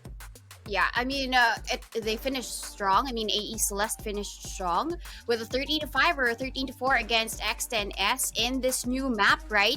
But at least in Haven, they did finish and follow through with a win. But they're kind of looking shaky earlier on. That's the reason why they went down in the lower brackets, and now they have to battle with the third, at least top 3 in the region, which is ZOL Meraki. But we didn't expect this script to happen. Did we expect that first matchup? Not really. Did we expect ZOL Meraki to win? Not really. But even Haven, did we expect ZOL Meraki to be so close? No. So I think there's a lot of expectations now for Pearl, because this is a newer map. Probably ZOL Meraki learned from their mistakes a little bit. Actually, it's a big one. Not really utilizing the Sova for Haven so much did really make them stumble in the long run. Yeah. And I'm thinking now, like, okay, Alter Ego Celeste, we have seen them perform very dominant. They won against X10 Sapphire with a 13-5. Surely this follows the script, right? But still a big question mark here. Otherwise, we do go to Ascent if it is not, and if ZOL Meraki has more surprises up their sleeve. But I do have to say, Alter Ego Celeste, I'm a big fan of their Astra Viper combo on Pearl. That just gave them so much control, literally, because you have the double controllers. It gave them so much control. And we saw that earlier in their match against X10 Sapphire. There was such great use of utility there. The combinations, like the gravity well, going into the snake bite and everything. And like, if you manage to get through to all of the players, if you manage to get through somebody like a Neri, you manage to get through somebody like a Yumi, then you had all of this utility to deal with, and that's usually where X10 Sapphire faltered. Yeah, I mean, AE Celeste, they had the perfect counter against X10 Sapphire, right? If it's not going to be a duelist pick, then it's a double initiator, then a double controller setup. And I really loved how they play that game, relying on each other to create these set plays. And even on the defense, right, without a duelist, it gives you a little bit of space. You have to give a little bit of space to X10S, but with the utility, they didn't. They held nothing back against X10S. So I'm pretty sure that they'll pull the same agent composition here. And for ZOL Meraki, it could be now the time to pull out their best ones. The best one for this map, the comfort picks, because it all boils down to how comfortable they are in the map, and they weren't looking too comfy in Haven. We just saw Capricious take these duels and being at the very top of the scoreboard together with Miha just really showing up at the very, very end of the match. Yeah, I think it will boil down to composition as well. And the last time we did see ZOL Meraki on Pearl, we had Capricious actually on the Chamber, and we had Bess on the Duelist role as the Raze. We did also see Rosie on the Fade, and Camille on the Battle Sage, I believe, if that was correct. Alter Ego Celeste, though, earlier we saw them run a no Duelist comp. Instead, go with the double initiator and double controller and all of these utilities that you can't, you can't even count. Once they got the rotation down pat, like every second there was some utility being thrown in the face of X10 Sapphire. I'm expecting something similar. This worked so well from them, as you said. So I don't think we're going to be seeing any changes. So the big question here is the side of ZOL Meraki. What are they going to pull out for Alter Ego Celeste, especially since sure, the composition was interesting and there were some great performances, but it wasn't really mind-boggling or anything. But there's some hovering over some very big question marks here. I am expecting a duelist to come out on the side of ZOL Meraki, though. It's just a question of who and which one. And yeah, I mean, is Capricious is going to be the chamber for the team, and Kamiyu, this is a great pick for them because at least for the map of Icebox, Kamiyu does take on the stage role, and the resurrection can be a bit annoying, right? And if you pull the right cards at the right time, then this is actually the best play for ZOL Meraki. Yeah, and it's looking like these are the same compositions from when we last saw these teams on Pearl, which was for Alter Ego Celeste just a little earlier, and for ZOL Meraki it was against W Street Gaming, way back last week. Way back last week. It feels like it was a long time ago. Way back, many matches ago. So it doesn't seem like we're into any surprises so far. With regards to the agent composition. Now it's down to performance. Are we going to see Capricious on that very aggressive, very sneaky chamber once again? Are we going to see that battle stage on Camille possibly take them to victory? Or are we going to continue to see Alter Ego Celeste's dominance on Pearl? Let's find out. Let's head into Pearl. Throw it over to our casters, Black and Blue and Tash. Thank you, Donut and Mika. We're back on here now. Map number 2 between ZOL Meraki and Alter Ego Celeste. The Pearls of the Orient, or the Pearls that we've seen to be the shining star of quality here in APAC, will fall into the lower bracket. I am Black and Blue. With me is Tosh, cracking her fingers. Okay, she's stretching, getting ready for this. What's up? Huge. What's up? What's happening? It's huge, man. It's whether or not it'll be a 2-0 or will it be a 2-1. One of these girls will potentially go home. Yeah. And we need to be so hyped for it. We have to be. One of them will go to the grand finals. Wow. This is a story. I wish this was a story for the grand finals. Think about it. The underdogs versus the top dog. And everyone's just like, we want the little people to win. But the top people are like, our empire! I mean, isn't that exactly what it already is, Tosh? Alter Ego, Can I they're the please top just dogs. have this moment? No. Andy, my story. I was feeling it, man! Your story. Okay, sorry to impose and impede on your wonderful evening. Oh, man. BNB. Also, Took that very personal. I'm just kidding. it's me. Great. I'm glad you did. You saw that wall just now. Very cheeky. Surprise! Oh no! She was surprised instead! You jinxed it. What have you done? I can't believe you've done this. I can't believe you've done this. It's gonna be best with that second though. Not opening, but second. What do you call breaking the wall here? Brick by boring brick. Some people call it Minecraft. That's about right? Take out the block and maybe find your way on through. But on to more serious business. Alter Ego. They have a potential split onto this B site. There. 2 anchors within it, being Capricious and Rosie, so they have more than enough to try and go for this fight. I'm not sure if Rosie has her rendezvous set up. It doesn't seem to be the case. There is a star here on the default plant to potentially pull it away. Yeah, Alter Ego. The time's bleeding, not in their favor. 30 seconds left. You need to hurry. And without Napsky, it's really hard to get that information, especially for these corners. Regardless, they still do have a Neri. That Haunt not getting that value, regardless. take that space. Caught with your hand in the cookie jar. She Whoa. still makes it out. She does too! My God, Rosie! 10 seconds left. Again and again. You catch me off timing. guard. Just perfectly placed, put right on the money. Now Alaka's left out in the open. The drought here, way too dry for Alter Ego to pull out. That was a perfect haunt coming from Player Rosie. standing. It's a laptop buff, if anything. She didn't have that last round. So she probably tweaked the screen a little bit. That's what I used to do when I used to play on a gaming laptop back in university. Just kind of like push the screen up a little bit, sit up straighter, and suddenly I'm at 9,000 power. But really well played. Her reaction to that haunt has been huge. I'm really liking the discipline coming in from ZOL as well. As soon as time came out, nobody was peeking. Except for the very, very last moment.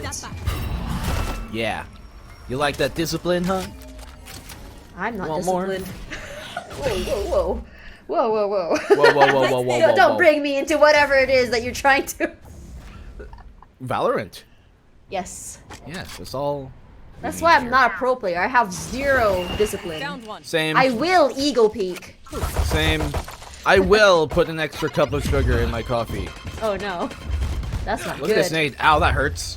Alaka taking the brunt of it. Alter Ego, their eco, not looking too swell, not just yet. The opening pick here on the Neri, nothing much really to be expected. If they can take apart this art defense, that would be great for them. But it's easier said than done, especially when Bess is at the helm of it. Yeah, this is done. Flawless. We love a teammate like Camus who heals herself instead of her teammate. Yeah. Sage mains everywhere, rejoice. That's me. I've healed myself. I deserve it. You are rude to me. No heals for you. Look at that. BRB making a note never to invite Tosh to my games again. I have no friends, please. Okay, I'm joking. That was mean. That was mean. I kid. We move on. Again. For the second time in 2 rounds. 2 more serious things. Yeah, it looks like the defense for ZOL has been very solid. Personally, for me, Yeah. I think that Pearl has been a lot more kinder to the attack side, but the responses coming in from ZOL have been great. But now, look at the weaponry, full arsenal here from AECL, and they want to push up. That haunt is going to give them all the information they need. Now, you can see how they're playing this. That mid control coming through is just really good. And if you remember as well, isn't this the same map that ZOL Meraki struggled in today? It was versus W Streak, so it's not a great map for them by any means. Same composition we saw them pull up against W Streak. I mean, same is the same thing for Alter Ego Celeste as well. No real change is there. Double controller once more, still keeping on out, but actually, no, let me correct myself. There seems to be a duelist this time. So, very different composition they bring to the table. Actually, grabbed this no duelist composition a while ago. It worked quite well. Bess finds a pick off. Iceberg follows up, and Alter Ego 30 seconds Celeste. left. They have utility in spades. That's what they want to use to accomplish their goal. Starting to see those double swings come through from AECL. They are playing together, and it's great because there's so many different angles to play around. It's very different than ZOL Meraki here. You're not seeing that refrag potential unless they have the setup for that cross. And in this situation, it's kind of hard because they're so segregated, but Capricious is going to be finding a Yumi in the end. But with Rosie, she is so very low, has to play it safe. She does have the Spectre, but it's no good for those long range. You hear that tap come through, Iceberg is ready and primed for that. She also has one more snake bite if she has to, but Napsky is going to be a little bit faster. Regardless, they do lose 2 members out of that, so that's 2 guns out of the round, potentially for next one. Good value found within the round here from Alter Ego. Relatively clean, all things considered. That's what you want to get, especially on the attacking side here. They lost that attacking pistol. Something that you really want to start piling on early in this half. So you're going to have to close things out on the defense. But Pearl, even though it's generally a bit more attacker-sided, it isn't super. And that's even considering the fact that it's a long rotate, because the sites do have some general okay positions. Not great, but okay positions for the defense to play in. And so they've got some, at least, you know, power anchor positions to work off of here on Pearl. Haunt on out there towards the lobby. Spots out information through that window. Now Ultra Ego. Trying to cut the noise. Trying to see if they can maybe find the cheeky timing here. Catch one on out. Miha wins that fight though. That shuts down the Yumi. Luckily for Ultra Ego, they still got Iceberg on that Viper. So they still have some sort of smoke. Some sort of concealment to walk themselves in. That's what we're talking about. Concealed. Cameo taken for surprise. Taken for another round. They're going into this though, and Capricious is at the ready with that op. She gets denied from rendezvousing back on now. Tried to go for the no-scope with that 0 point. Now she's going to be fended off for the meantime. Iceberg. Snakebite to make sure that Capricious can't peek just yet, but she finds a sliver to be able to squeeze through. Nabsky finds one, the trade comes on in, but the 3v2 is going to be difficult. She retrieves the op, which is the right decision actually here, considering she is low HP. Gonna make things a lot easier for her to contest with. Let's see if she finds a pick off of it though. But Aluka's low. Great pick here on the best. And now she's just made this round much more winnable. Fragment out to make sure B-Link isn't pushed in this moment. Has to retrieve the spike. But on the cross, Miha catches Aluka looking the wrong way. Nabsky at the ready. Finds one. The time is ticking. She can stick the plant here. But the spam on through can make things work. There's no more time. She should have stuck the defuse. She should have stuck the plant rather. But she was pressured here by Rosie. And Rosie once more, so formidable in those clutches, so reliable. Two things that girls are great at. Valorant and wasting time. Put them together. No comment. You got a great round. It's just so good. She managed to turn this bad situation into a good one by planting doubt into their mind. Isn't it the same thing that AECL did to them on Haven? The mind games here, Josh, coming to play. Oh yeah, girls are also good at that too. I reserve my right and exercise my right to holding my tongue and not saying anything more. Oh man. Regardless, for Iceberg. Glad for the amendments. Aren't you scared? I am quite. Stop putting me in this position, Scott. They know that there's someone here. Napsky is quick to fight Rosie with the wall bang. Aluka switches out. She only has one single bullet. That might just be enough, but this smoke will potentially deter them from pushing through. Best played this very dangerous corner. She still gets one. That Roomba is really just zoned them out of the way. But here comes the party. She gets only one, but it was still good enough to stop the march ahead from AECL. Yeah, that could have been a double. At least comes to pass. They're not in too much trouble just yet. 2v3. Bulldog in the hands of Miha. Waiting to smoke. I think they confirm 30 seconds left. Someone is on here on site. She dodges out. Swings. But too slow there. Capricious could not confirm the kill. Aluka up close. Converts the round. And what a round here for Ultra Ego to convert there under Eco. Very, very slow rounds for both of them. This is always great for these very nasty plays. But that block from Napsky. Wait, no, it was blocked. It actually passed by Napsky onto Iceberg. Just whizzed by her ear. Buzzing the tower. Just catching her by I was about to make this joke that she caught a whole rocket for her, but no, she dodged it. Well, she didn't dodge it, just passed by. Regardless, Capricious. Suppress. Oh you're no, dead. she's stuck on there. She's so low. That spray's not to take her out. Camus, you're in the corner. Gets caught out here. Aluka is just pressing W so aggressively, and Rosie not gonna get spotted out. Saved by that Viper wall. Can she at least get one is the question. Not showing at all in the corner, but eventually spots out her classic. And very quick to react to that information. And one by one, they get picked off by the members of AECL. That's such a great heads up here from Ultra Ego as Napsky gets the kill. Knowing that ZOL are on the eco, they're going to be playing up close, and so they fragment out as Ayumi gets the final one of the round. They fragment out that corner in the pocket, And I've rarely seen the fragment used that way. That was really spectacular here, coming from Alter Ego on their attacking round. As soon as it connects, you knew that Capricious was dead, especially because the 0 point connected early on. 0 point confirmed, someone's playing close. Fragment, make sure they're no longer. They want to play aggressive and front because they wanted to get some value from those frenzies. Sure, if they don't check their corners by AECL, you can see that they're starting to play a little bit more cautious. How many utils were thrown out? One behind the pillar and then the fragment used in that corner just to clear out because they know that ZOL Meraki likes playing these aggressive angles.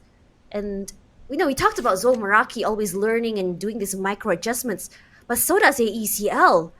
It's very tiny checking these corners that way, but this time they're not even dry peeking. I want to make sure that if they go to Berlin, it's going to be clean, but it's going to be Miha with the opening pick onto Ayumi.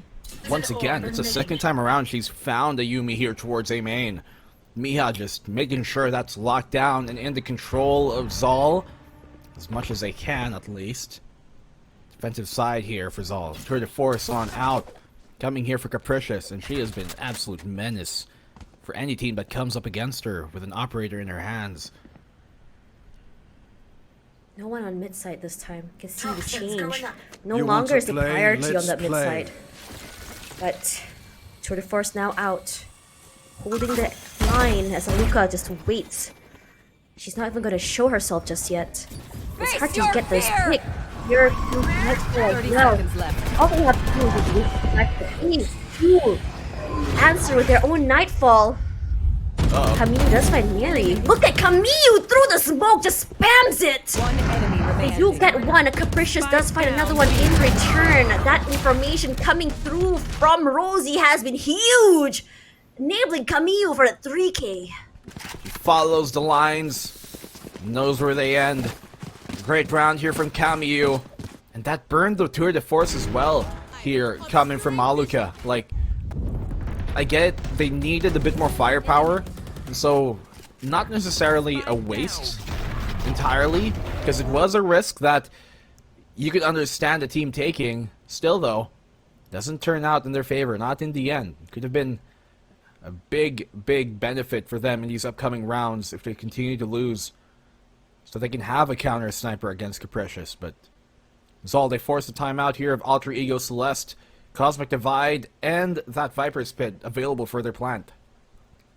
AECL still trying their best to find an answer for this tug of war. We all know that in a lot of situations for AECL throughout this entire year, most of their matches have been very dominant, very one-sided, with a lot of teams not being able to find the answer to the way they play. But now as we go into Elite, you start seeing the underdog story come through. You start seeing X10S bring back a whole different storyline, showing them that they can come back from the previous rounds and still end up on top. Regardless, look at this. It's two rounds to ZOL, 1 round to AECL, 1 round to AECL, 2 rounds to ZOL. It's a tug of war where both teams are just completely adjusting so many times that it's really hard to read one another. And considering this is the first time they're meeting, it's honestly really great match to see.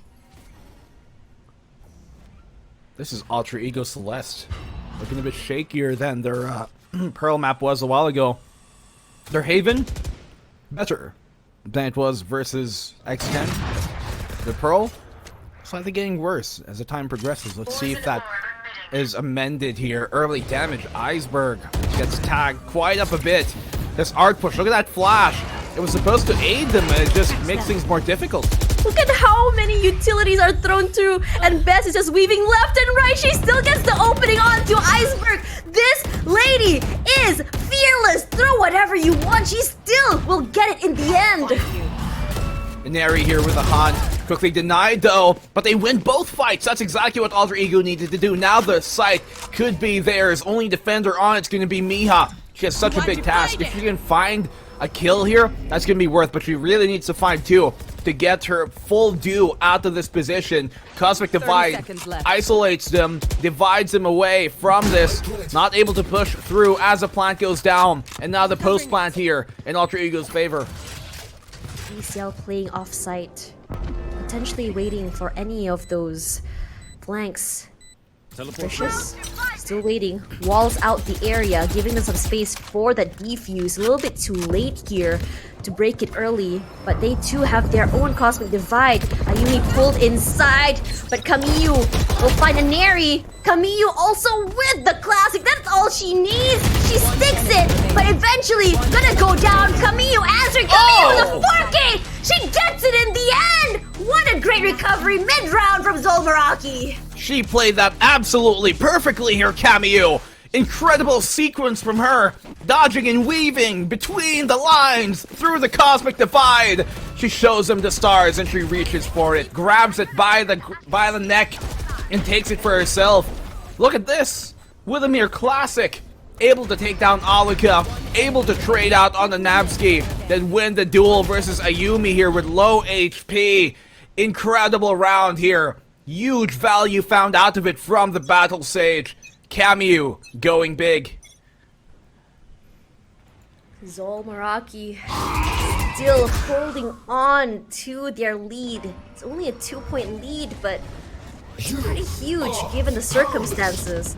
Suppression come through, this time from Napsky. No utilities can be used from their end, and the other members of ZOL just hold strong. All they need right now is just perfect aim if possible. But they're just gonna wait out the storm, weathering it at the end of the day. They still get one. It's gonna be best with the great opening, the pain shells as well. Throw down, Capricious gets it! What a great bait! But Kamiyu as well pushes out. She fears nothing. Here comes Sanderi, pushes out on the wall! Now she has to find a different way to a different site. Immediately, Ayumi on the other side as well, gonna try and meet up with her teammates. But for Rosie and the other members, they're just holding on strong to their sites. B is perfectly open. But they've double backed out. They faked the rotate. They're actually looking to commit once more here towards A main. They know that Art is really cut off because of that barrier being put up right before her death, Kamiyu, but this allows them to still go towards A main, so they're double backing onto this. Neri has to be sure she's the first one to peek. She's a lower HP player, so she should be the one making contact in this case. She's all leave her in a alone. difficult spot, but Ayumi still gets it. The 2v1, and this is why you do not want to split up in this type of situation, because at best, you're going to end up in a 1v1, at worst, a 1v2, and it's never going to favor out that defensive side, so you want to stick together, play the 2v2 retake, or play the 2v2 anchor hold, and Neri secures a round. Ultra Eagle, what a recovery. Man. ECL coming back. Take it back. After 2 rounds, not getting an answer. Bess is always great with those openings. But Rosie's position just now was a little bit too open there. I'm wondering what is her suspicion on where exactly they'll be coming through. Well, they've been really making sure they can shake up ZOL on this defense, trying to hit them from many different angles, keep them guessing, as you said. And that's what Alter Ego have to utilize, especially in a map like Pearl here, where a wrong rotation with wrong timing can really punish the defense because of how long the rotates could be. Well, despite time giving them all the information they need, quick rotations coming through. You can see where exactly Bess was coming from, but Ayumi was pretty much ready for her. It's really hard to flank this time. It's AECL. Their senses heightened. They know exactly what to expect from the ZOL Meraki playbook. Neri fears nothing. She does get tagged using that haunt just to give her some information. Rosie keeping out of sight. Forced to give away that space. They are going to be wall banging that. Miha moving away. Look at this. How aggressively they are pushing. Even with the Prowler. Won't double dip is the question to see. But for now, look at that. Aluka gets 1. But not enough for 2 as Rosie has to back off. Good snapback here. 5v3. Oh no, Capricious right in the nick of time. Her Headhunter just gets completely nullified, taken out of the equation. Kamiyu's found the rifle, but no, she goes for the res! And Miha, not able to protect her in that case. 3v2, like that 3v1. This round is looking to be done. So 1v2, still winnable for Miha, so not out of the question. Plan should go down, Tosh. No worries at all for them, but it's Miha all alone in a 1v2 situation once again. He has been great at this! But Napsky, a little bit faster in that first contact. Wins out the fight. And Alter Ego Celeste, they've cut this lead away. They've turned this game astray. ZOL looking a bit miffed there in those type of rounds. Could have certainly been one they could steal away here from the hands of Alter Ego. Just doesn't come to pass, not just yet. I'm not going to suspect that ZOL are going to give these 2 rounds up easily. Timeout is great for ZOL Meraki. Because that's 2 rounds in a row that haven't gotten an answer. And it's actually really interesting. If you've seen the last 2 matches, this is one of the few matches that you see very quick and swift timeouts here. For ZOL Meraki, a team that didn't expect to come this far, for them to really give so much pressure onto a team like AECL says a lot. It's as though, you know those animes when you have like this one champion guy and the new kid comes in, just beats everyone, and you're like, oh my god, it's the chosen one. For sure. I mean, Feels like the same storyline, doesn't it? yeah, like ZOL, they've gone here. They've tried so hard and gotten so far. And in the end, they don't want it to not matter. They don't have to fall to lose it all. You know, you get where I'm going with this? No? Do you not know the reference? Okay, we move on. Alter Ego. They've got the op here now on the attacking side for Alika to try and counter snipe Capricious, who has been really dominating these longer sight lines for ZOL's favor. They've got the res to utilize here for ZOL. Alter Ego, they want to make sure as well that they can minimize how effective that can be. Bess, being hidden. She's always been inside of Heart, so it's not too hard to predict that she's gonna be there. She's done that. I call it box play twice in a row, and Bess will slow down their play with her own pain shells, but not before she does get suppressed. Regardless, AECL still taking this gingerly, not wanting to rush it, not wanting to get picked off one by one, because we know ZOL, once they get that pick off, their aggression goes to level 3. Okay, we're using spices as adjectives now. What? I said aggression goes to 30 level seconds 3! How is Gingerly. that? Basily. I don't know. I mean, Bess Look at Bess! finds the one before backing off, but double dips. You should know at this point. No. Never to dip into the sauce more than once. It's There's a common lot of courtesy. food usage here, and we're all hungry at this point. For more action, rather. It's Rosie dinner time. gets one a little bit too early, but she still gets two in the end. Ayumi stops at Camille. Great for the save. Aluka fights Camille in the end. Can Aluka make something happen? Yes, she can. Miha, where were you looking? Try to get back out to safety. Last round and really before end the the time to just face up the duel. I think she might have ran out of ammo as well in her 6-shooter, potentially. But ZOL, Meraki, they take a round, one that really actually helps them out in the end. Even if they lose this round and go down 6-6, this is not a bad half at all. Hell, even if it was 7-5, it wouldn't have been a bad half, especially them being on the defense with the potential to close it out in the second half on the attack. So, Alter Ego, if anything, this is not a great half for them, even if they win this 6-6. Let's play. Who they want to play is the question here. Vicious gives away her positioning. Down the trail as well. Sends 2 out. That's both prowlers used at the same time. That's how much pressure they want to exert onto this particular route to the site. Regardless for Aluka, she's not gonna get any value. Just waiting for the gas to go down, and Camille, one wrong step would mean the pop of her head. And she probably knows that there might be an Aluka in this particular area. Yeah, she knows the tour de force has been popped, so really doesn't want to overcommit to checking these angles. All she has to do is make sure they don't come up close to her. Neri? Neri? Ooh! Both Okay. of them safe. Timing is key! And Bo both of them get tagged! Look at Quite that! low. Left. And Neri on the opening here, Tosh. Capricious goes down. That's the op removed of the equation. Alter Ego Celeste, they have the site for themselves. No, not really leaving anybody to wait within that B Spike link. They planted. do have the mid presence anyways from Ayumi.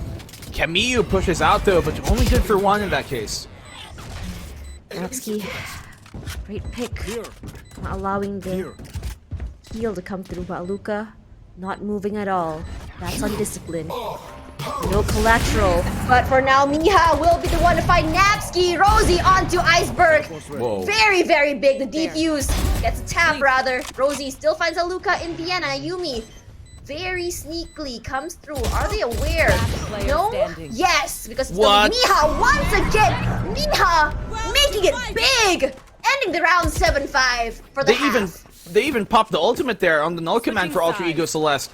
That was a 3v5. They still lost it out in the end. Granted, yes, Aluka was low, but my goodness, look how they play this. Able to isolate those fights. Alter Ego give themselves on up.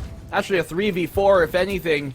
And nobody able to trade. Not a single player here on ZOL goes down. They keep on peeking that halls all the way from the pillar and they go down. But our hosts, I'm sure they're energized after that half. Let's see what they're thinking. I'm actually thinking I'm very confused. I'm very confused because it seems like ZOL Meraki always does this to kind of disorient us. Like, it's like the first half, things are kind of, you know, looking optimistic or balanced. And then suddenly, in the second half, something very drastic happens. And it could be very good, Donut, or very, very bad. Yeah, I mean, as mentioned, we don't know what to expect, but what we expected, at least on the defense, is really the B side on the lockdown. Capricious and Kamiyu, the combo for both of the Sentinels, the lockdown B, pushed Alter Ego to always go A. But what greeted them there, it's actually Miha always pushing forward with her fake smokes and catching Ayumi off guard. And those are the opening kills that we want to see in this map of Pearl. And after a few of these rounds, right, mid control was the solution of AE Celeste. But who's there in mid? It's gonna be Best together with, sometimes it's gonna be Rosie, sometimes it's gonna be Kamiyu. And I love the defense here of ZOL Meraki, and even how they play the retakes, they always had to play together. Yes, there were rounds that were won by AE Celeste because of the decision making, and these round calls, right, this is something that ZOL Meraki has to really firm up so that they're ready for attack.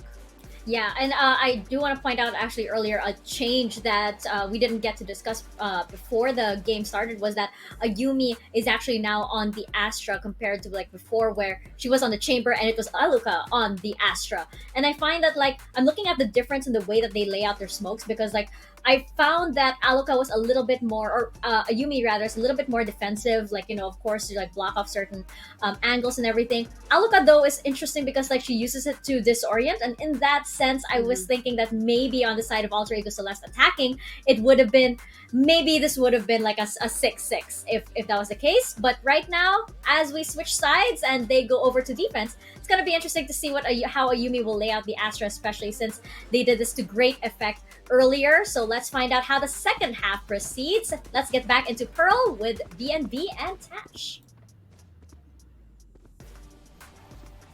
Well, back here for map number 2, the second half of it. I'm Black and Blue, and I have to cast with Tosh, so say hi. What? You have to? I mean, we do. We're scheduled for the day. I'll remember that. I never said I didn't mind. Regardless, in this rare situation, we see AECL lagging behind ZOL Meraki by 2 points. But now that the tables are turned, let's see how this will go as Iceberg immediately gonna be caught out. Not Iceberg, rather Napski. Best is always so good with those opening shots, and once again, nothing changes. Iceberg. They don't really come out of that without even any damage done here for Alter Ego Celeste, so this is looking dangerous for them. Pearl worked out the first time around versus Extend, but this is a different team. Spike down on the ground, the retake to come in here, Tosh, for Alter Ego. This is really scary as Miha once again. Oh, that's big. Worked really good Find Ayumi out of the way. Let's look at where looking at Luca finds her in the end. What a fake. But it's huge. Luca only with 6 HP left. Einsberg, how are you gonna push out here? As Bess playing a very dangerous corner here. She gets 2. Good enough. Gets a tap. Camille as well.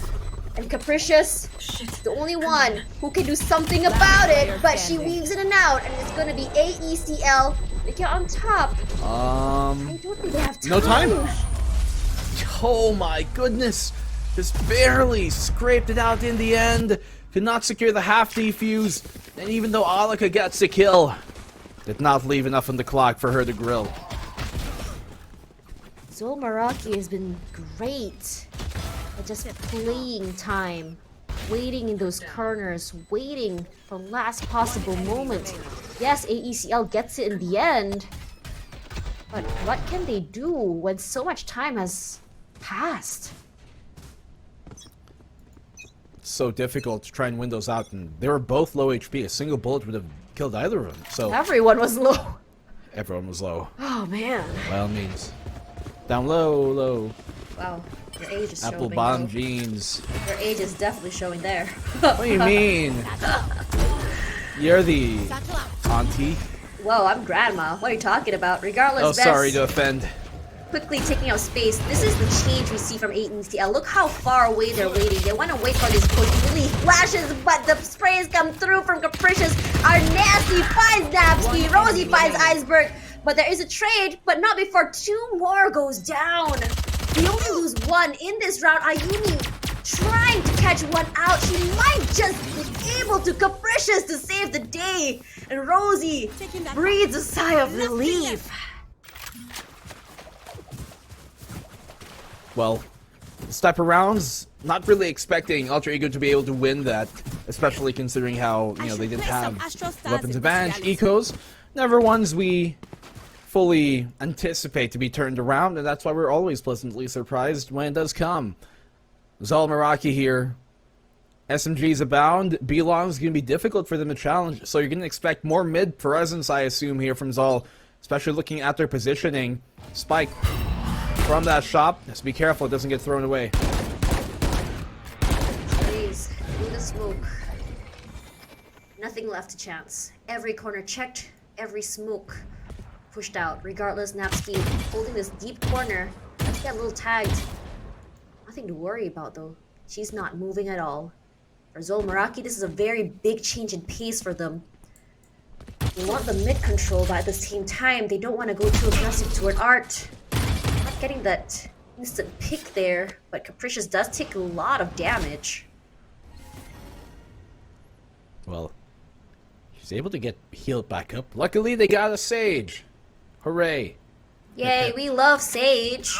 Oh, yeah. That's the opening there. From Capricious onto Aluka, finding a counterpart, gets a gun upgrade as well. That's huge as Iceberg, and Mary gets 2 in the meantime. You might think that you might get away with something, but AECL takes more. So here's the lesson. Never bring the spike through B-Link when you're going for a split push. You want it to go 30 seconds from left. long. You don't want it to go on the back line, which has a much higher chance of failing compared to that long push, where the attackers have a bit more advantage. So, ZOL Meraki, they find that firsthand. It's really hard to push through that Viper smoke. Miha does get the trade at least onto Iceberg, and Neri pushing out, and Neri sprays through, finds Miha. No more time. It's only one person to worry about. It's Capricious. She gets a backstab. She gets 2. No more No time. time, though. But what does it matter? They won, but at what cost? Their lives. Yes. Yeah. 6-9 here. Ultra Ego. 3 more rounds to come back into. We've seen exactly that happen in the past. Look at this shutdown from the B-Link. Camu just hopping to her own Nasty, demise. what? What? Did you not see? Push through the smoke, catching them off guard. Yeah, I did. Probably got a heart attack of their lives. Like, oh my goodness. No, when I get shocked and valor, I throw my mouse. Broke. 1 mouse already. Why? Because I got, You threw it? yeah, by accident. Oh. Thrower. Tosh confirmed. Reported. Alright, I always have an extra, and the plant will come through this time. It's a lot more, I would say, definite the way they take space this time. They've conditioned AECL to watch mid, but little did they know they were running straight through B long. Napski waiting on the side just to enable her teammates with that flash. Kamiyu does get marked and decayed as well, but no follow-up. Perfect The flash comes through perfectly. Luka finds Kamiyu. Best pushing up forward. She gets one. Not before Neri trades her out in return. Capricious. It's planted for her. She pops off one hit. Trademark does get found. She spams it. Smoke, though. She still finds Napski. Can it be 3? She pushes out forward. Diffuse does come through. That slow is not doing her any favors. Ayumi still gets it. Needs to find the time. But there's no more. ZOL hitting 10 points. She forced her off the defuse, and that was what they needed. ZOL. It's so difficult for Alter Ego to get that defuse off when it's planted for long like that, even within a smoke. In an area here on this retake, it was looking pretty good initially for Alter Ego. They flash onto the back of the site, but they used so much utility to even get in that site for the retake that they didn't have enough for the post plant really to utilize. Man, we are not gonna go through a single game today without going to match 3. I have a feeling that something is brewing behind this timeout. But let's talk about ZOL Meraki here and how they played the conditioning game. How many rounds in a row have they placed themselves at mid, conditioning AECL to think that Best will be coming through Art? And for so many rounds in a row, we saw immediately they react to the mid side, and suddenly ZOL Meraki got free passageway through B long onto B side. We know that's one of the hardest places to pass through. Regardless, they were ready for the post plants as well. Although, not only is conditioner important, you know, refinement of it, For the but hair or for... shampoo as well I is very knew important. it! Which means to clean and do things cleanly. It's all... These rounds have been coming out really scrappy, and even though they've been winning some of these rounds, their economy doesn't always reflect that, so we want to see them be a bit more, I guess, preemptive in some of these rounds and just not make a lot of the mistakes that we know Alter Ego are great at punishing, but Alter Ego haven't seen themselves in this series. ZOL been looking like a really good matchup in return. How do you face an opponent who can just drastically change their game type microly and macroly? Is that really a word? I don't know how to explain it. Yeah, you can make up words. You're the caster, not them. Close coming through from Kaminu as well, just to slow down. Followed up by the peen shells as well as Nightfall. Best gets Ayumi as well. That is nasty. That's the same sort of setup that we saw in Haven. Now used to their advantage. And Neri, she tries to jump on the wall. They do hear the fall as well. Can take their time. Best finds Napski. She gets 3 already. That's just on a roll. Not before Aluka shoots Kaminu straight in the face. Aluka, last person still alive. No one wants to peek her. Who wants to challenge an op when Best can be given a 4K instead? That was a great gravity well, though, to pull her out of place. ZOL Meraki, a single round away here from match point. It's looking very true that we're going in map 3 here, Tosh. These eco rounds, they have to bring us some magic, Alter Ego. Not that they're expected to win these type of rounds, yes, but at this point we expect them to do some magic and turn these rounds around when they're not expected to win, the same way we're seeing in the 2 very hyped series right before this. We are strong. It's almost confirmed we're going a full 9 map day here today. Here. Also, Adaptability. Seeing Aluka forced off out of her sight. You can see that trademark as well. Already taken out. Eventually, nothing can be seen here as Iceberg will be playing inside the pit, but it seems like they are going to challenge her. She goes back inside. Toxin is running out, so at least no wall, no toxic orb. The rest just wait for the snake to come out for air. Perhaps they can get her antsy, but Ayumi does get caught out here. Fast pushes coming through. She knows absolutely nothing. But she plays this very, very defensive corner. And immediately you can see it come through, but no party is coming out of it. Trade on trade as ZOL, Camille, and Rosie take one each. Gets the revive at least. They may have burned the showstopper, but they do get the player back in the game. That was incredible tracking there. Coming from Ayumi to shut down the showstopper. Iceberg goes big. I don't think she expects this. There should be a free kill for Mia as soon as she comes around the corner. Enemy remaining. Okay, not as clean as we would have liked, but hey, they get the kill anyways. 1v3 operator. It has to be saved. And Alter Ego, they have yet to really do much on their defensive side, if at all. They tried to establish that mid control with the Viper's Pit, but they just walked around it. They didn't even realize that that she passed through. Aluka? Trying to catch those exit frags. They are very, very separated. Ooh. Don't do it. Yes. She waits. Is she going through? Oh, no! She's gonna be happy with that consolation prize at least. That's fine. She's got lots of money. They've got lots of economy to They play ballin'! with. It's okay.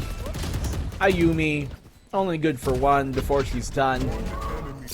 This is looking like a map number 3 almost assuredly. ZOL Meraki not slowing down just yet. Now, we've seen 2 great comebacks here from Alter Ego. But I'm not expecting much more of that because ZOL Meraki, they look so on point right now. Alter Ego look lost. They have a timeout to call, but they haven't burned it in this half. Does get destroyed. Rosie suppressed, gives up that space. Aggression coming through from Alter Ego. Fortunately, Aluka not landing her shots. Reposition is good enough. That's enough information for her. She finds a different way to play this. With all of these utils, it's not going to be good for her. Not allowing her that space to see, but the Viper's Pit as well. As the Fox is will buy some time. Iceberg, she spots Best's head. Sprays through, but she eats the damage. Aluka does find Cameo in the end. Aluka still stays alive regardless. Best still finds one. Iceberg, wallbang, Napsky finds Capricious in the end. That's with the Spectre. Best does get pulled, but it doesn't really matter to her. What's happening? She repositions herself. Nary does find Rosie in the end. That she ain't scared by Aluka. She plays a very aggressive stance. She wants to take this back. Miha, final person alive. What can she do when the spike is being held by a chamber with an op? Apparently not much. She had 2 stars to utilize, but still. She's out for the count, and you can see there that Miha, actually not Miha, Bess, within that was just like, what on earth is happening? Look at all this utility dropping on me. The concuss, the 0 point, the haunt, everything being thrown her way. Alter Ego, they get a stop. We've seen these rounds be the start of something new. Something new. I know, that was the reference, Tosh. Wait, you know High School Musical? That's the reference. Wow, you're a TikToker. What? I'm just kidding. I'm just kidding. I'm offended. I'm offended, but I'll let it pass. I've had many shots today Oh against each other. man. Yeah. Now we see So- a very, I would say, slower pace this time from ZOL Meraki. They can bait if they want to, but look at where Ayumi is. I don't know if they suspect that she's there, but leave nothing to chance. Camille, where are you looking? Look at that flash! flash. It's so good! Yes, Spike Camille, down fine! A. Spike as well. Ayumi hears nothing. He pushes through Capricious. She suspects there's an Ayumi inside of that smoke. Yeah, doesn't have to take the risk of pushing through it here, Ayumi. She's gotten the pick, and that's all they really need. When you have the player count advantage, you don't have to go for big risks anymore. Simply play the trade game, and if it's done well, then things should go their way. The art push coming in here for ZOL. It's coming through. They're pushing out. Capricious will lead the charge here. Miha gonna get caught out by Ayumi. They know where exactly she is. Capricious is suppressed. Can't move forward. Flash comes through. Not the flash, rather. That's the fragment. And Neri pushing up. Is she good for one? No, not quite. The double swing catches her off guard. Napsky playing for time. She does still have one more flash. Ayumi is so very low. Unfortunately, the plant does come through. Iceberg finds Rosie. Stops Yeah, they're trapped. Mid-plant, One Ayumi enemy into 3K remaining. right now. What are you gonna do, Capricious? It is 1 versus 3 teleports away. So difficult to get this plant down. Close enough, eh? The A site here on Pearl is one of the most difficult sites to plant for CT for, compared to almost any other map. You think of any other map, Ascent, Haven, Split, even when it was still in rotation, Bind. Those maps, so much more doable to plant for CT, even Icebox, to plant for CT, as compared to a map here like Pearl, where that CT is just so difficult to even take in the first place. So difficult to plan for it. Alternatively as well, the timeout here called by ZOL. 6-round lead cut down to a more digestible 4. Sometimes when you are at the finish line, fatigue comes through. You think that you're almost done and you start to sprint. And then you get Yeah. tired. That's how the advantage comes through. And we've seen this happen so many times. You get 4 in a row, suddenly you're in overtime. This is not looking great, because once you go into overtime and AECL manages that mental reset, they need this win to get to Ascent. And they need to do it well. Well, Ultra Ego on an anti-eco. ZOL Meraki here, who got that single rifle to buy up and force up. Try and give him a bit more of a different look. Cameo, I think she's going to be the one weaponizing this further into the round. She's been great with her shots, honestly, and She's been spectacular. Exactly. And for ZOL Meraki, they've had some really, really strong thrifties. And I think that sometimes, when I was talking to Trix before, she said that players have a different mindset when it comes to eco rounds. That's why they play a little bit more aggressive, but their shots are always so huge. Not Luca will be able to get that shot. Unfortunately, doesn't manage to get it. And then here's the Playing utils with coming through. But they knew that there's no one else. Could have double scoped, zoomed in. Barrier created. Would have landed that shot, but they're going for this B split this time around. They're within this back site. Now, there is a rendezvous for her to back off of, but that's going to destroy the rendezvous, Oh actually, my that God. paint shell. Iceberg's good for one, but they're trapped between the rock and a hard place, so this actually works out for ZOL. They're able to retrieve the rifle because of it, too. This could be where they make their mark. This could be where they end this map. This is huge, but it's still 3-on-3. Neri makes her presence known here, but at least there's no slow. Capricious holding the line. Here comes Cosmic Divide. Oh! Miha is what to find. Ayumi and Neri finds Miha in the end. Kamiyu trains out with Napsky. As Capricious finds it! They win it! With a thrifty! What on earth? ZOL Meraki surprising us over and over again! What a map, and what a round there for ZOL Meraki. For them to be waiting on the back of that site there, Ultra Ego, it just let them get pretty much encompassed, encircled, and they were trapped within that backside. Nowhere for them to run against the eco. And yes, they were going to be able to at least find one apiece, but they couldn't find even more. And you needed Cammy to go big there. Rather, you needed, forget, it was a Viper. You needed her to go big anyways, because she was the one supporting, the chamber there, and that's what you have to do, but it just doesn't come to pass. And that, they're the ones who let the opportunity pass. It could have been a comeback, but we're going to Ascent here to find out who really takes this series.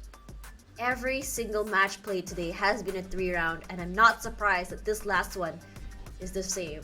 Regardless, we're gonna let Gem as well as Mika do the unwrapping of Pearl. We'll see you guys in a little while. Oh my gosh. I mean, I remember at the start of this game, Donut, I said, oh, okay, Alter Ego Celeste does well on Pearl, and no, ZOL Meraki did not. Surely, this follows the script this time, and it still doesn't. It's amazing. Yeah, I mean, everything we say here gets jinxed, right? But I do have a little bit of a very surface level analysis on our findings here in Pearl.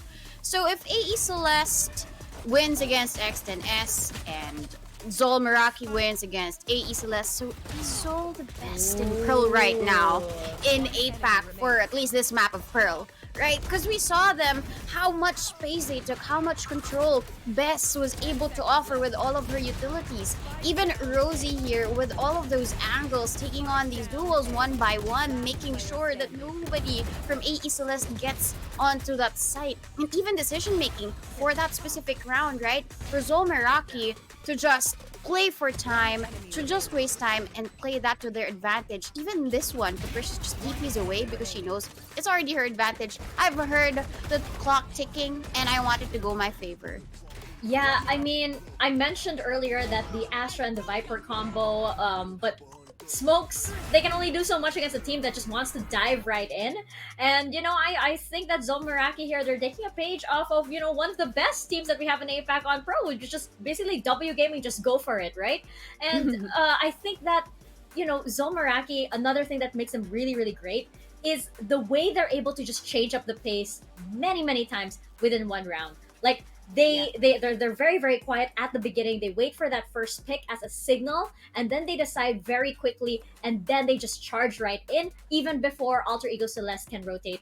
And this happens, many rounds, and this usually throws Alter Ego Celeste off. Given that they're a team that are very, very quick on their rotations as well, I just find it so amazing that ZOL Meraki was able to catch on to this and do this kind of strategy in preparation for Alter Ego Celeste very quickly, because they weren't playing this rapidly even at the top of the day, actually, and they're really bringing it all out. You can tell that they really, really want this series. Definitely. I mean, the micro adjustments for ZOL Meraki mid-rounds gave them that advantage, but I felt like AE Celeste, they overheated a little bit. They were so excited to finish this match, to get a 2-0, that they didn't really consider the ability of ZOL Meraki for this lead, right? Yes, they were able to climb a little bit, bringing down the lead to 3 points, but eventually ZOL Meraki, with that timeout, even on an eco round, they stole it away from Alter Ego Celeste. So anything we say here can be held against us. So I'm not going to say anything else. It has been. And as Black and Blue mentioned, it looks like we're going to a full 9 maps today. But come on, we are here at the tail end of VCT Game Changers APAC Elite. Would you have it any other way? Nah, let's go to map 3. We're going into Ascent after this very quick break.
And we're here at our final map of the day. It is going to be Ascent, and we are seeing the series between ZOL Meraki and Alter Ego Celeste currently. Yes, you guessed it. It is at a 1-1. And now we're going to see who proceeds into the grand finals. My name is Mika Favs. Alongside me is Donut. And yes, we have been here for a full 9 maps. Give it up for our casters, by the way, as well. Black and Blue and Tash Bunny, who have been working so hard. Nobody has left, by the way. We are here all together. We are here as a team, as our Alter Ego Celeste and ZOL Meraki. And I think, Donut, you know, it's interesting because ZOL Meraki, Ascent was the map where they basically started surprising everybody today. Yeah, I mean, the second match was something unexpected, right?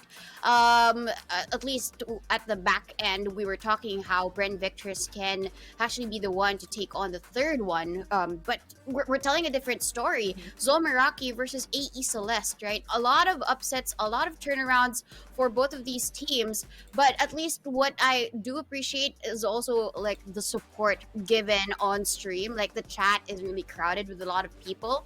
And a lot of them are saying it's already Bess's bedtime, so let her sleep already. And at this point, we're already down to 9 maps. Let them finish their game, guys. Oh no, Bess, you and I both. But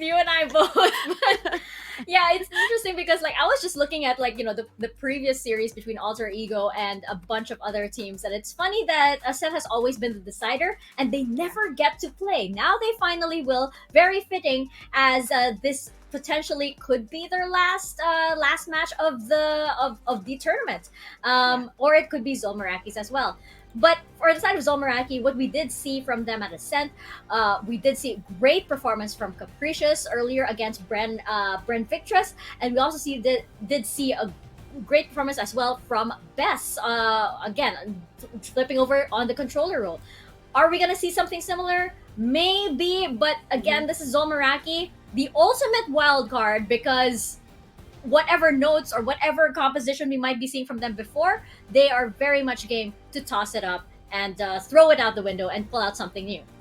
Yeah, I mean, I'm looking at the stats right now, and I'm just gonna mention it. I'm not gonna call anything, right? But looking at Ascent, there's a reason why this is the decider. ZOL had to be the one to ban the first map. And they left Ascent because AE Celeste has a lower win rate compared to them. And this is, out of all of the maps that AE Celeste has played, this is the only one that is very low in terms of win rate. So I'm really interested to see and how ZOL Meraki will take advantage of this piece of info and turn it into something beautiful in this map. I mean, mid control, we all know Camu to be to play that operator and hit the shots each and every time. Or it might be Rosie as well, because I mean, as a chamber, she does so well with isolating these angles, whatever agent she selects. So I don't have anything else to say. Yeah. No more.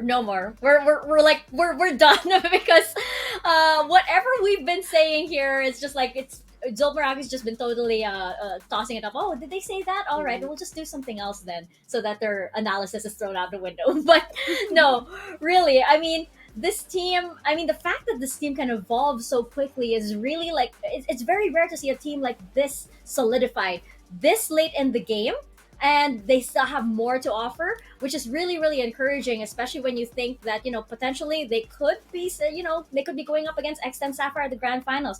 But Alter Ego Celeste, of course, they are gunning to take back that crown right here. And, you know, it's very fitting that it's here on Ascent, a map that is very 50-50, notoriously 50-50 for many teams. And now I think just because this map is, you know, quote unquote, pretty much quintessential Valorant or basic Valorant, it's gonna highlight a lot of top performances. So who do we have our eyes on? We have our eyes on players like Capricious, Ineri, because that's gonna be a lot of the firepower. They have to bring it all out now. Even ZOL Meraki, who I know have been bringing out the firepower since, what time did we start? 12? 11 a.m.? Yeah. Yeah, I mean, imagine AE Celeste started their game at 12 noon, but they're still playing this game, right? They must love this game so much. That's why they're gonna play it the whole day, basically. The whole day, literally. Pretty much literally, yeah. Yeah, I mean, I do want to just really identify the agents because ZOL Meraki have been switching it up and still finding success each and every time. It's like they play an agent roulette at this point because Yeah. Capricious, we expect her to play the duelist or sometimes the chamber, and then there's gonna be a mix-up. It's gonna be Rosie playing the chamber, or sometimes right in Bind, wherein we know Capricious to be that good of a jet, and then Bess will be the Raze, and then Capricious will take on the Breach or the Fade. I think that's what it is exciting about Zomeraki is their number one unpredictability, and second is their ability to have fun within the map. Because I think when we interviewed Capricious, right, they were just laughing. Yes, Because they their were. number one opponent is Bren. They have their eyes on being the national or the top national team, but they never expected this to happen. So I guess they're just really having the time of their life.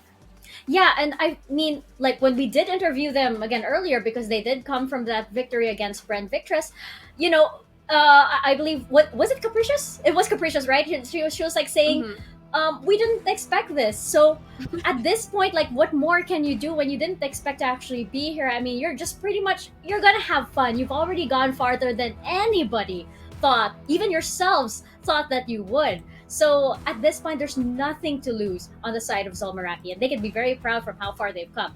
On the side of Alter Ego Celeste, I would argue that there is a lot to lose because everybody expected that this would be them going over to Germany to represent APAC at Game Changers Champions. And X and S would have their wish come true that they want to take on AE Celeste and move forward to Berlin, That's right? right. So that's really going to be the case. What's surprising is the change up of roles for the team of AE Celeste as well. They're giving Aluka the Raze role. I think that's the biggest thing to note. She's back. She is back on the duelist, so that's gonna be very exciting. You know, Alter Ego Celeste was like, okay, ZOL Meraki keeps changing things up. We're gonna do exactly the same here on Ascent. So let's get right into it. Our final map of the day. Let's toss it over to our casters, Black and Blue, and Tash. Send them energy. Energy. Taking that energy. Give it to us. Going at it. This is the last one. The winner goes to Grand Finals tomorrow. And this is me, Tash and Black and Blue. Our final cast together. Our final day here on VCT Game Changers APAC. And we tend to go off with a bang. Yeah, well, ladies and gentlemen, friends everywhere and anywhere, thank you so much for sticking this long because this is a series that deserves your utmost attention. ZOL Meraki, the dark horse of the tournament, have found themselves in a position to put themselves in the conversation of flying to Berlin. If they win this game, they play tomorrow versus X10 Sapphire. It could potentially make the impossible the truth. But Alter Ego, the redemption arc, it's not done just yet. They've barely started. They have to take this map to be able to get that shot. The team that everybody expected to be at the top, they're right at the bottom here right now, and they don't want to go home early. Aggressive play from Aluka! And she just shoos them all away. Both of them so very low, suppressed by that, but that pink shot might just spell death for Miha. Didn't even Does get them in the end. But Camille finds one Capricious as well. Iceberg pushes out. She ain't scared. She is the danger. She's the one who knocks. Iceberg here, making sure that she's crystal clear in her intent. 2v3, but quite low these players be. Alter Ego Celeste, it's very dangerous for them to be in this position. They rotate back out to the B site. They should be able to get the spike down, but the post-plant retake remains to be seen if it's going to work out here. ZOL, they hang on back. The timing, Best can find a free pick here. And Aluka wants to take the fight up close and maybe catch one off guard. This is a scary situation. Only Bess, low HP Capricious, catches Aluka off guard. They know exactly where she is. Iceberg, whoo, she nearly gets picked there, but she's not scared. Takes up that space, finds a Nary. Capricious, 6 HP, but he's not gonna stop her. It's down to 1v1, and Iceberg, all that's needed is just a sneeze. Ice Best is on that side. She knows exactly where Iceberg is. The defuse comes through. That haunt does find her in the end. Does get destroyed. Playing for time. That's what she learned. Eventually, Bess does get her. And she still managed to get it halfway. Insane play by Bess. Yeah. Perfect stick on that half defuse. Because Iceberg was just so low, it'd be difficult for her to try and swing willy-nilly and take those fights, so she had to try and play with what little she's got. It doesn't come to pass. Capricious, absolutely huge to find these 2 picks here in the 3v2. Iceberg's even lucky to get that 1 pick without going down, but so difficult to win against a full HP player, especially with a Ghost on the opposing side, and you've got a Mere Classic. So, ZOL, defensive side pistol, they take it. See how more they can pile on. Still pushing forward. Aluka in her hands is a shorty. She wants that close range aggression. But ZOL playing the long way as well. I mean, instead, it's going to be really good for them because they know they have the gun advantage. They don't have to play too close. Regardless, cut off noise coming through here. Spike is on A main. But look at the other members. They're just making sure to get those picks if possible. Mid control now relinquished. And it's going to be scary if they do actually push through and get control to the backside of A. Scary. Alter Ego, they bring a very different composition here than what we're accustomed to seeing from them. Typically like to pull out the Killjoy here on Ascent, the only map they still pull out Killjoy on, at least as of recent, but we haven't seen them play this in almost half a year. And Neri, huge opening pick here, one that Alter Ego needs, but Cameo making use of the chaos. She has a rendezvous to go back out to safety too. Coming in forward with her teammates, one in hell. Sprays out, not getting that value regardless. This is very, very interesting situation. Napsky does have a new gun here. Neri wants to go with the tap. She does get one eventually. Miha answers back. Gets the reload.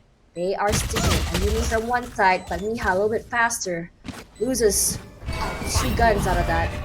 Not a problem from ZOL Meraki when they are starting off this strong. Don't fret. Water is wet. ZOL Meraki. They win the round they're supposed to here. No surprises by that. And Neri did a good job of finding at least a few kills. The only picks actually that Alter Ego got in this round was from Inari herself. She has, really rightfully so, put herself in the conversation of being the best player in APAC here in the Game Changer circuit. And for very good reason, but we're just not seeing that same spark just yet here today. Earlier on versus X10, yes, but ZOL Meraki seem to have had her number. Very oppressive. They want to push out here. Aggression coming through because they want to challenge these Vandals. Not getting the value from that knife is coming. Timing. Moves away! And Ayumi finds her straight up. Need that back. Hold. Alright. Miha pushing up as well. Well, Mia's playing this one close. She knows to try and pull their attention away. He's got the Prowler as well to throw out if it ever does come to it. Actually, no, he's burned it already, so Haunt is all she's going to have to utilize here. Perfect flash. Not sure if they check best in this corner. Inari finds a pick off into Miha, but the trigger discipline doesn't even come on in. Only 1 found by Best. Needed 2 there to make this a bit more winnable for ZOL. And Alter Ego, they come up in the 4v2. Neri's so very low though. She is a very big threat. Lucky sprays, spots out 1, get 2! That's a 4K for Neri! Bringing this back! And they only lost Aluka in the process. Well, Alter Ego, that's a round that they don't mind losing a single player on, especially on the convert. Bonus, anti-bonus rather, working out for their sake.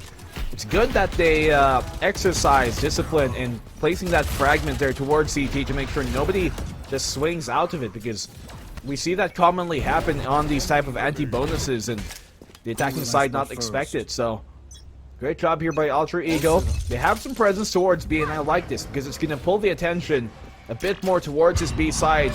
And you're going to see that if ZOL Meraki don't really find much contact towards A main, their defense is going to rotate a lot quicker than it normally would have. Suddenly, it's so quiet. And AECL are trying to go for that default, get the opening pick, and suddenly the explosive play comes through. Or they're just trying to figure out where exactly has the less amount of players, and Miha, fortunately, will be the first one caught out. Look at the speed coming through. They pick up the spike. I think they might want to go through toward B. But Kamiyu, already primed and ready, watching the area. They have full control of the mid side here. Look how fast they're coming through. Haunt as well gets caught off guard, and Neri catches Kamiyu as she was getting rid of that Haunt. Aluka already on the side alongside Neri. It's all clear for them, ripe for the taking. But Capricious, she does have her knives. She can play a little bit fast, but it's so hard to see best. Great opening with Ayumi. Capricious has to wait out that flash.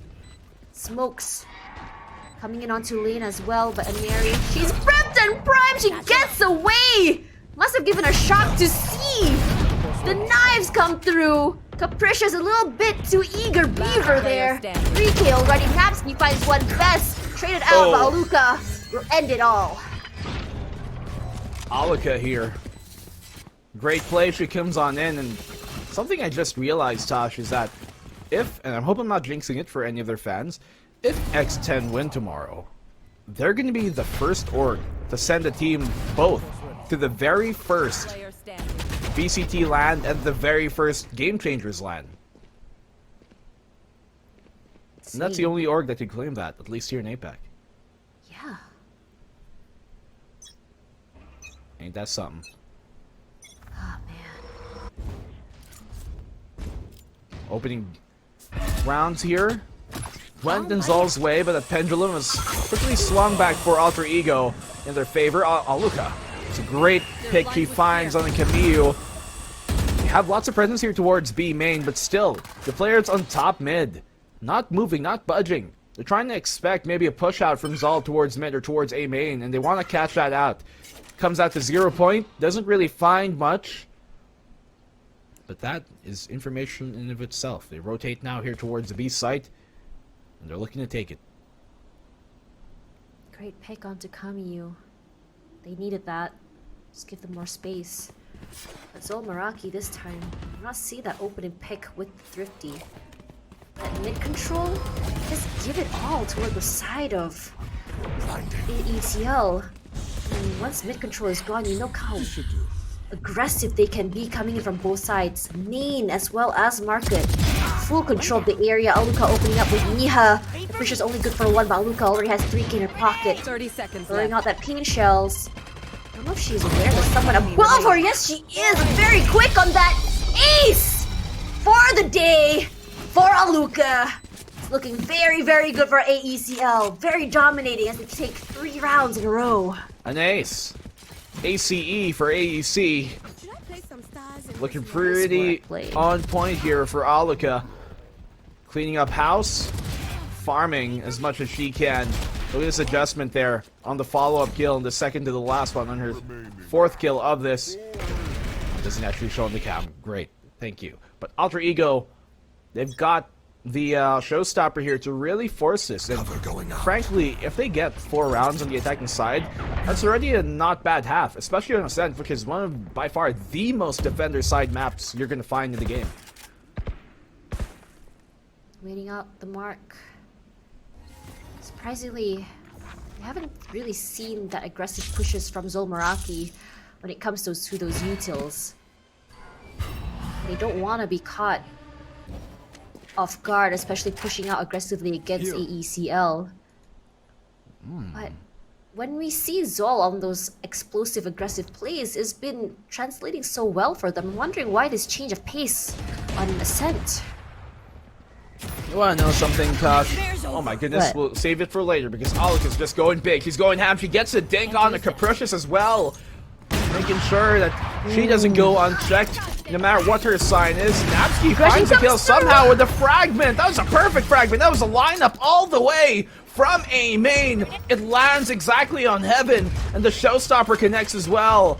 Could have actually, but gets its value.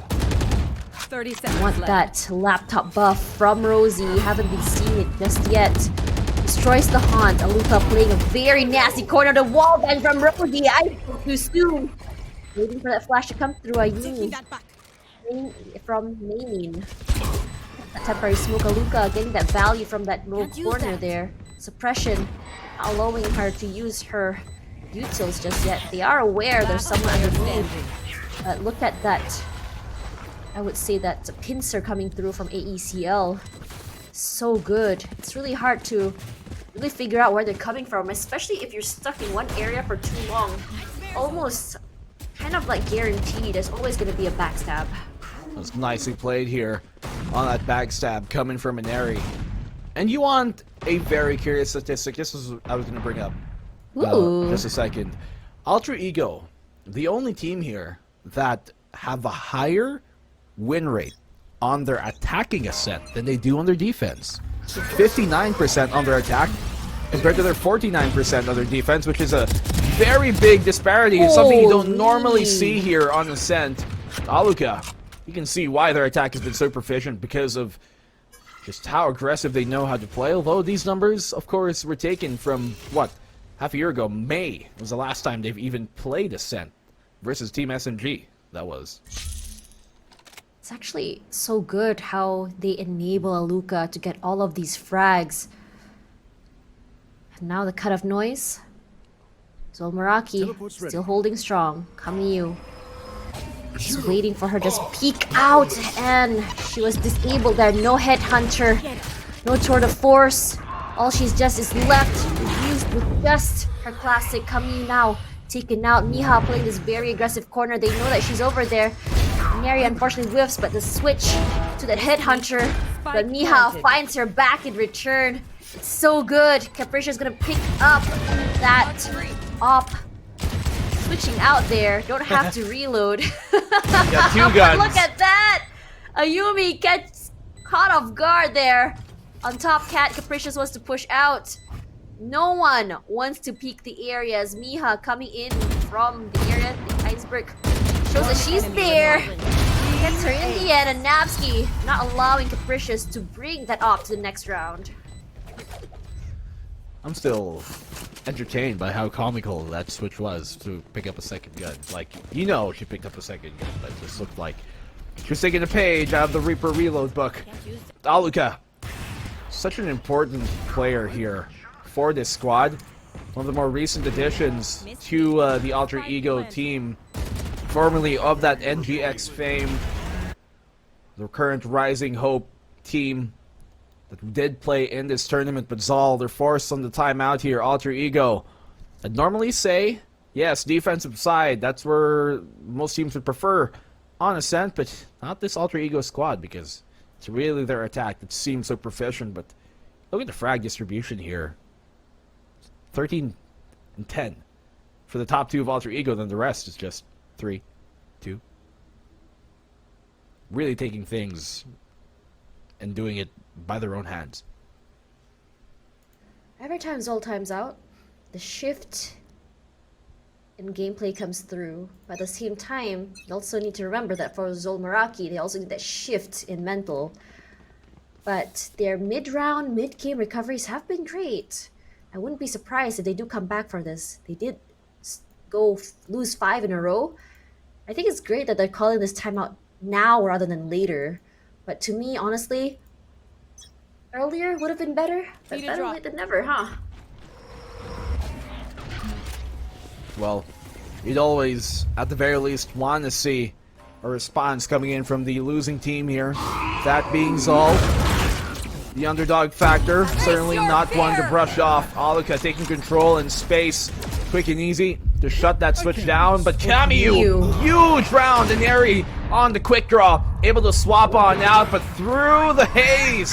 Navsky using that haunt for information and finding the kill. Different Nightfall comes through as a Neri. Being smoked out here, don't know what's going on. But from the backside, Rosie with that fragment takes her out. Iceberg is suppressed. 25 HP is all she has to work with. The numbers are dwindling. Rosie from inside. How did she get away with that? She still walks away with her life. Navsky does fight Capricious in the end. But they do survive, and they take it to 6-2. Well, a round here for Alter Ego. once again. Versus a gun round, versus an eco, it doesn't matter. No matter what they're thrown, Ultra Ego are able to dismantle here the defense over and over. The paranoia connects, but still Best goes down. Haunt right on time. Everything just working out in their favor. And Ultra Ego, this was after the timeout, by the way, of ZOL. They've just strung 6 rounds in a row.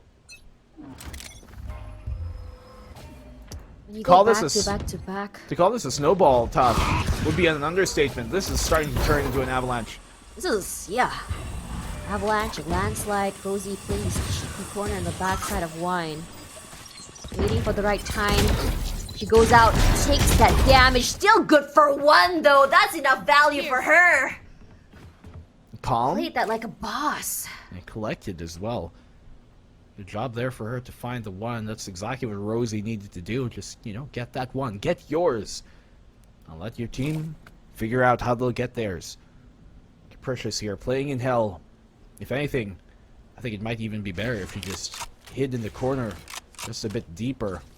Not to give out too short of an angle, but this is an angle that teams, even though it's commonly used, they fall prey to this many times on over, that hell angle. As soon as you come around the corner, the threshold here, it's something that eco teams have been able to utilize to their benefit. Damage done there as Inari takes a swing, but Rendezvous back out to safety. The defense is rotated and set themselves. Cosmic Divide. And now that actually just lets ZOL here in the defense get closer. But this aggression from Miha will be punished. Capricious from the backside. Look at this. Neri playing that very aggressive corner. Capricious does find 1, but Luca is good for 2. Despite the fact that it's their eco, they still managed to get 2. Not a bad round overall. But so many rounds in a row. This is looking very, very dire for the side of ZOL Meraki. It's starting to look like just a one-way show. Not that it already isn't. We haven't seen ZOL Meraki win a single gun round. It's only their pistol round and the anti-eco that they've been able to convert, but 7 rounds down in a row. Can they continue this streak? Ultra Ego looking so primed, so proper here on their attacking side. Always so ready to fend off ZOL Meraki on this defense. Luca this time. They clear every single corner. And Neri watching mid. It's hard to get the pincer when you're just this choked. It's gonna buy some time at least with that Seize. Was kind of hoping that the Seize will be used with another util. Perhaps a fragment, but Best with the opening. This is huge. Best is back, but can she continue until the end is the question. Well, you go around the blind corner. Now you don't see anything. Capricious here, very deep angle. I'm not sure if we're gonna expect this. Teams will normally look towards B main, but not this deep. Not here. Not towards the mid grass. Trial coin as mid alert. Great find by Capricious. They're brought to a 5v3 now. Could this be the round that ZOL finally take in their stead? Luca? Still very much alive, waiting. They clear out the box area. Kaminu great with the opening onto Ayumi. Best answers that flash. Really misses her. She gets 1, but not before Kaminu will trade out. Best gets 1 more, and finally they take it back on round 10. ZOL Meraki showing us that they're still very much in the game. Well, we're around here from ZOL Meraki. Finally, these are the type of rounds that they get. Yes, a bit of luck, but I'm gonna put it more to concentrated power of will. Yeah? How about that? Capricious. Great lurk for her. Really deep there towards mid. And it's just so difficult to try and win, especially when you're filtered and funneled into having to force yourself out of A main, and you have all this defense bearing down on you without much utility to force them off of the hold. Still holding. She can already kind of predict that someone gonna be checking out mid top. Regardless, Rosie laying on top there. Forces a teleport as well. This is gonna be huge. Mary slowly but surely making her way through mid side. I don't know if they're aware that she has slowly pushed out. That smoke gonna isolate the backside. Camille caught with the hands in the cookie jar, and a Neri will punish her for it on market. wow, still has the range to get all the way back down to B lobby. And Alter Ego, yeah, you're right on the money there, Tosh. They had no idea that Neri's already pushed herself all the way up into pizza. Little did they know it was starting to burn. The oven got too hot. Flash on now, the tree is theirs to take. Aluka has her showstopper to force the issue. Pop flash here, but doesn't even get one. She's completely blind. But sideswipes Rosie with a cross through. Satchel out. Satchel her way out of there. But Amelia's best getting caught! 30 seconds Underneath, there was nowhere to go! Pain shells as well to isolate the top side regardless. Still gonna push through. Capricious, are you even gonna be good for one is the question. It's gonna be so hard. She still gets one. The pain shells putting in so much damage. She still gets two. She is on fire right now. Iceberg from the backside. She wants to stop this rampage. Catches one. No! Miha punishes her for that! Great reaction time. But now Neri, she hears that pop of the defuse. They are so sure that it's a fake, but swings out, gets one, Miha! And a Neri gonna get one each. A little bit too close for comfort. Last round in the half. Well, ZOL Meraki almost making things happen there, but Aluka and the rest of them just finding these picks were so deadly. The only real lifeline they had was Capricious going absolutely huge, but that nade brought her down way too low. Look at that! And Neri was a single bullet away from death as well. 11 HP left on her. So, if that nade didn't connect there on Capricious, she could have come out on top.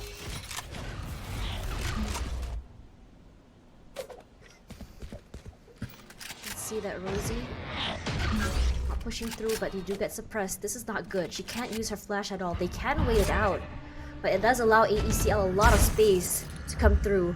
And this mid control, again and again, they keep relinquishing it. And the problem with this is that when you give them so much map control, you can see that all the flanks that come through from AECL has been absolutely huge.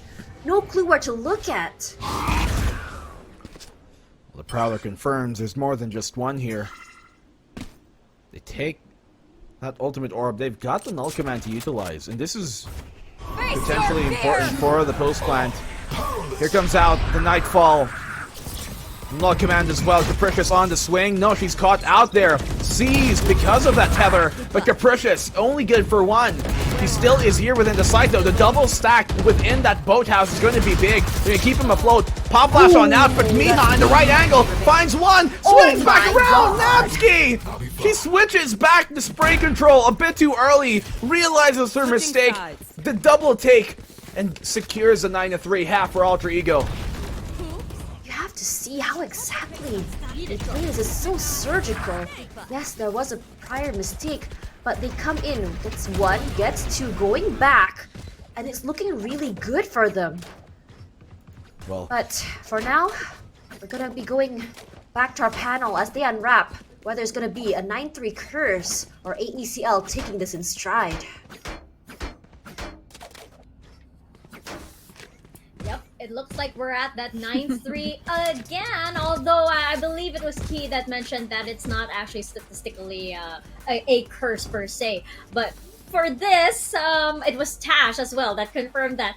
But yes, on this side, it looks very, very good for Alter Ego Celeste. Unfortunately, Donut, I think we're seeing the previous 5 maps get to ZOL Meraki now. They're making some mistakes that Alter Ego Celeste's aggression on attack can really capitalize on. Yeah, I mean, ZOL's looking a bit disoriented, right, against the utility of Alter Ego Celeste. Probably they did not consider Aluka on the Raze role, and Neri being empowered as the chamber. With all of these lurks happening, and with just a single trademark, the amount of map control given to Neri is so huge, and that's the reason why on attack they're so powerful. We finished with a 9-3, and in this series, this is the first time that we're seeing AE take the lead as we get into this panel. But this is something big for them, because this might go snowball, this might be an avalanche for them, as mentioned by the casters. But we're seeing signs of life from ZOL Meraki, right, with Capricious just being the tank build of the team. We've seen that earlier in the first map, even in the second, following through. But I think this is where the resilience for the Filipino team should come in. And after 5 maps, right, they might be exhausted, but this is their last, last run in the marathon. Yeah, it's their last stand. It's their last stand right now, and it is their last half for Game Changers APAC Elite. And I just want to say you're absolutely right, Capricious. I am enjoying the Capricious versus Ineri, even though Ineri is on the chamber, I know, but I'm enjoying that battle. And versus Aluka as well. I do have to point out as well also that Bess is such an instinctive player, and she is just so fun to watch. I know she's probably like, oh my gosh, I just want to sleep already. It's my bedtime, as you mentioned. But she's just so great. They're just some of those, like, it's gut feeling that's powering her, and you know, there's no information there. She'll just fire, and it's just gut feeling, and she's right. So that's what makes her one of the aces up ZOL Meraki's sleeve. But we're gonna see if ZOL Meraki can make that comeback, or if this belongs to Alter Ego Celeste. This is it for that second slot for the grand finals. Let's throw it back to our casters as we go back into Ascent. Black and Blue, Tash Bunny, all yours. Thank you, Donut and Auntie Mika. We're definitely going the distance here. Alter Ego Celeste. Curses, any sort of superstitions be abound. We know that this team, and dispel all that, ZOL, they're gonna do this by force. No superstitions needed. If Mika is auntie, what am I? Grandma, didn't you claim that? Oh yeah. Well, Right. not till Tuesday. You wanna be great-grandma? You wanna be great-grandma? Whoa! So that's what's gonna happen next, is it? Yeah, that's the line of succession. Wow. Grandma region. Grandma region. Wow. Hunt. Gonna spot out so many. This is where you kind of wish that you had an Odin. Regardless, for the other members, they'll wait out the smokes, they'll wait out the suppression, taking this sweet time. We all know on defense it's a little bit better on this map, but AECL is already so dominating on attack. It's starting to sound so much more scary when they're on the defense. So many letters in that AECL, ABDCD, might as well. Phonetic once more, because they're really starting to fumble on these words here is all. They've gotten held up.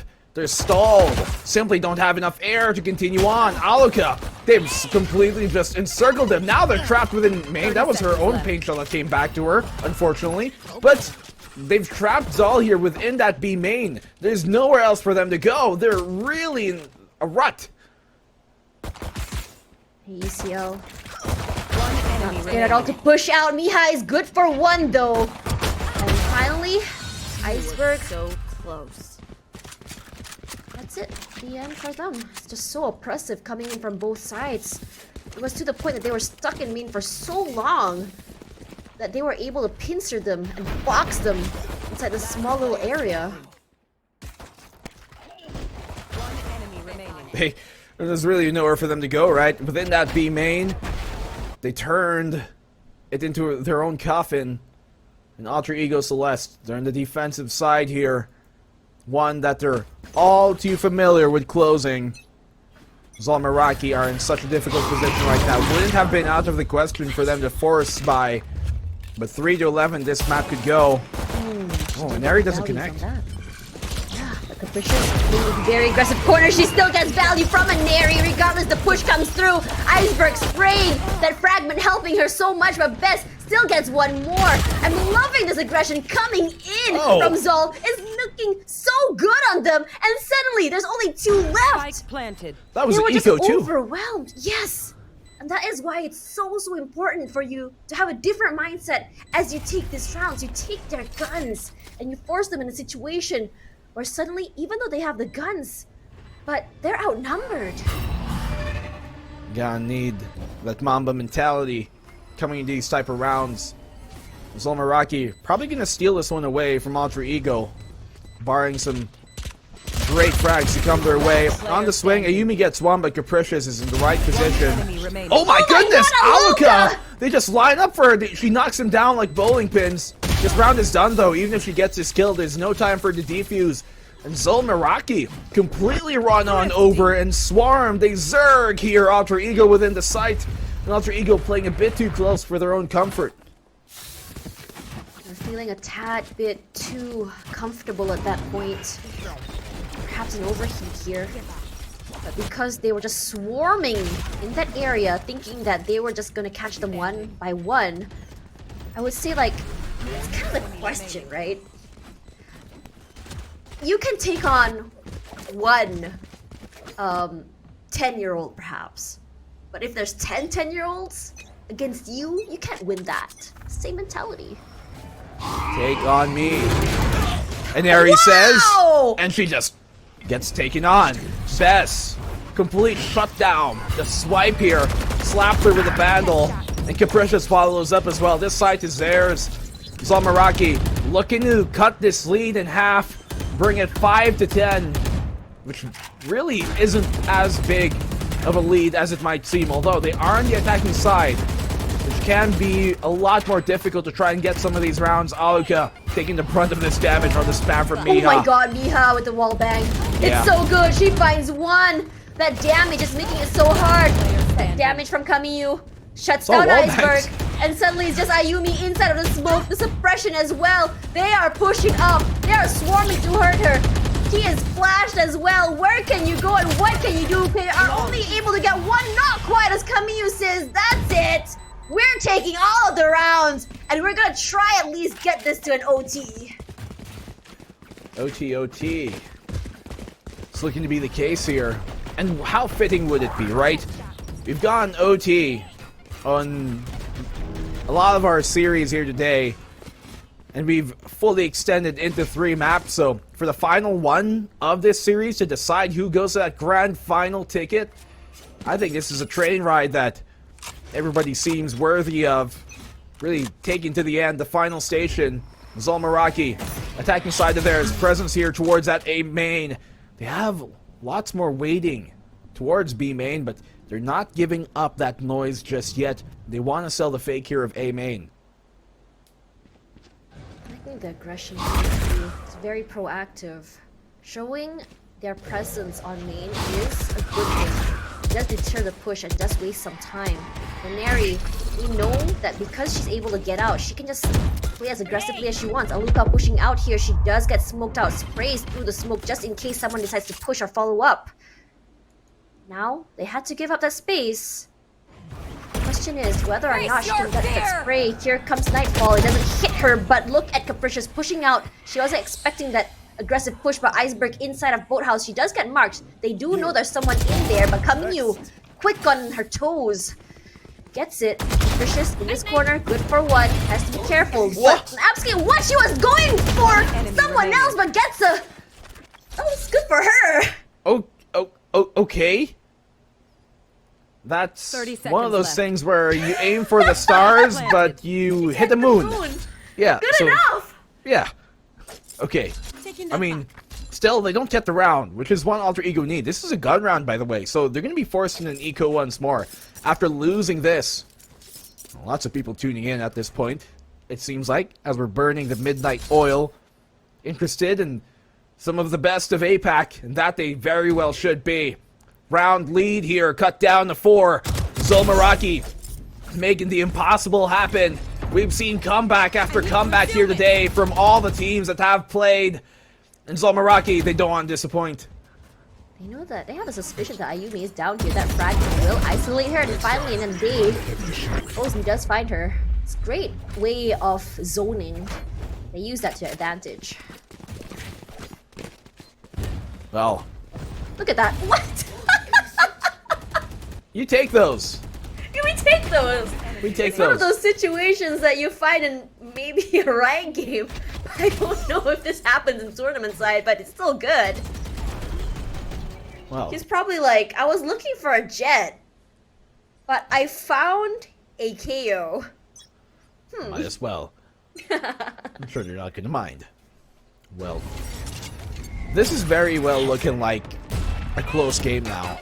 This round should be ZOL Meraki's 7-3, but I love to jinx things. And Iceberg has found a pick. Ayumi finds one as well, but now this round is done.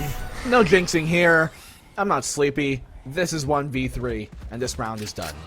That can be taken in two parts. Either you are not sleepy or you are not sleepy, but the aggression was punished severely. I'm not Sleepy Studios TV. by How about that? Meraki. Yes. Iceberg wants to make something happen. She can't take away some guns. Capricious is very low. Spike planted. And I'm actually quite surprised that ZOL Meraki was ready for the aggression. She walks through. You got Not Rose and across. Jack here. She is good for one. Oh, unfortunately, wins. Oh No! no! But she still gets it in the end. Good enough. It was a 2v1 there on the site. Unfortunately for Iceberg, could not confirm the kill quick enough. This time, peeps. I gotta Rose and visit the Jack, Astro to play some stars. they toppled the Iceberg. That was really funny. You or get it? maybe it's just the long day getting to me. That did not sound like a funny laugh, Tosh. That does. Yeah. Alter ego. Probably feeling the same way though, if you think about it. Yeah. You lose so many rounds in a row. You had a huge lead. And the avalanche they had turns into... I don't know, they're just losing speed. They come to the bottom of the hill. They got a need. A need to Needs start for winning speed? rounds. No, I didn't want to say the obvious, Tosh. I didn't want to say the obvious. We've done enough movie tropes here today. No, you've done enough movie tropes here. No, I no, counted. no. You did a total of 6. I'm We. just saying. We are one and the same. You're my what partner you're for talking this about. cast. Forced upon. You didn't have a choice. Oh man, I wonder what AECL talked about in that round. I wonder what kind of play they want to bring here. They went aggressive, they got punished. They Yeah. played safe, they got boxed in. Probably something to the tune of, guys, let's win. Guys, let's not lose. That's about Guys, it. let's take a nap. It's Bess's nap time. I mean, It's getting there. curfew. Yeah, bedtime apparently, according to Mika. Mm-hmm. And I felt that, Bess. My nap time is at 10. I don't know what you're talking about. It's a 12-hour nap time. Potentially 20 after this game. But look how many ultimates ZOL have at the ready. They have hoarded it, and they will use it to their advantage, but Iceberg will take Rosie out of the way. That's great. No null command for them. They give up the space, but it's good enough. No fragment, no flash, but Kamiyu is ready. But look at the damage coming through from both of them. A double swing from Ayumi potentially saves them. Miha playing from A main. Aluka doing the same thing that it was done to them by Miha from underneath. Regardless for Neri, throughout the boom bot, it's gonna find out the information that they need. They break it and they smoke it out as well. This is annoying to deal with. Cosmic Divide as That's a well. great comes name. through, and Neri finds one. Aluka as well. Aluka gets 2, and they bring it back in their hands, bringing them to an 11. Is this enough for AECL to bring the round, given the fact that it's a flawless round the entire match? Well, it's getting there, Tosh. 7-11. Quite convenient here for Alter Ego, as they're one round away from the match point of the series, of this set, of the day, of the lower bracket final, to go into that grand final and possibly gain another shot at redemption versus X10. You know they have it out for each other. They're very close to getting that opportunity. Alter Ego here. They have the showstopper, yes, but that can be quickly removed off of the table, off of contention by Rosie's null command if it comes into play. Precious just waiting out the utils. It's dashed through. A Neri zoned out there by the fragment. She can still wait.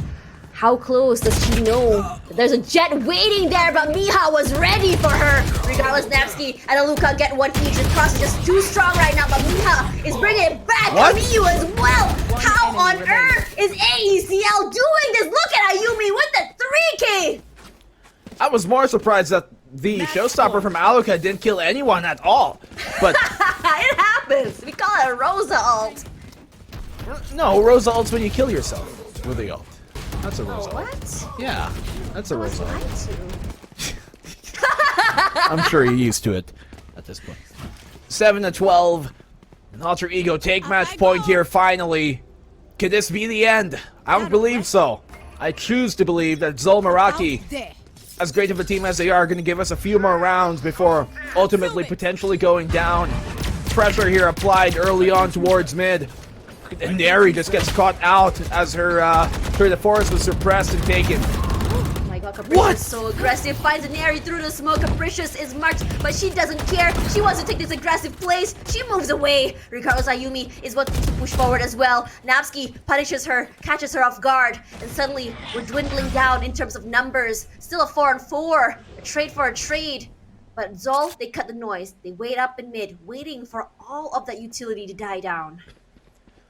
Trade for trade on either side. Mistakes were made. They won't let that slide. ZOL, they need a round here so desperately. Their tournament life at this point. This is tournament point for if anything here for them. Ayumi, this is going to be big. Her holding onto this A main, but doesn't even find one to whiff. What a blunder! What a mistake! Capricious to Capra Demon coming in big. Iceberg here has an angle, but just can't find it. The spike has been planted down.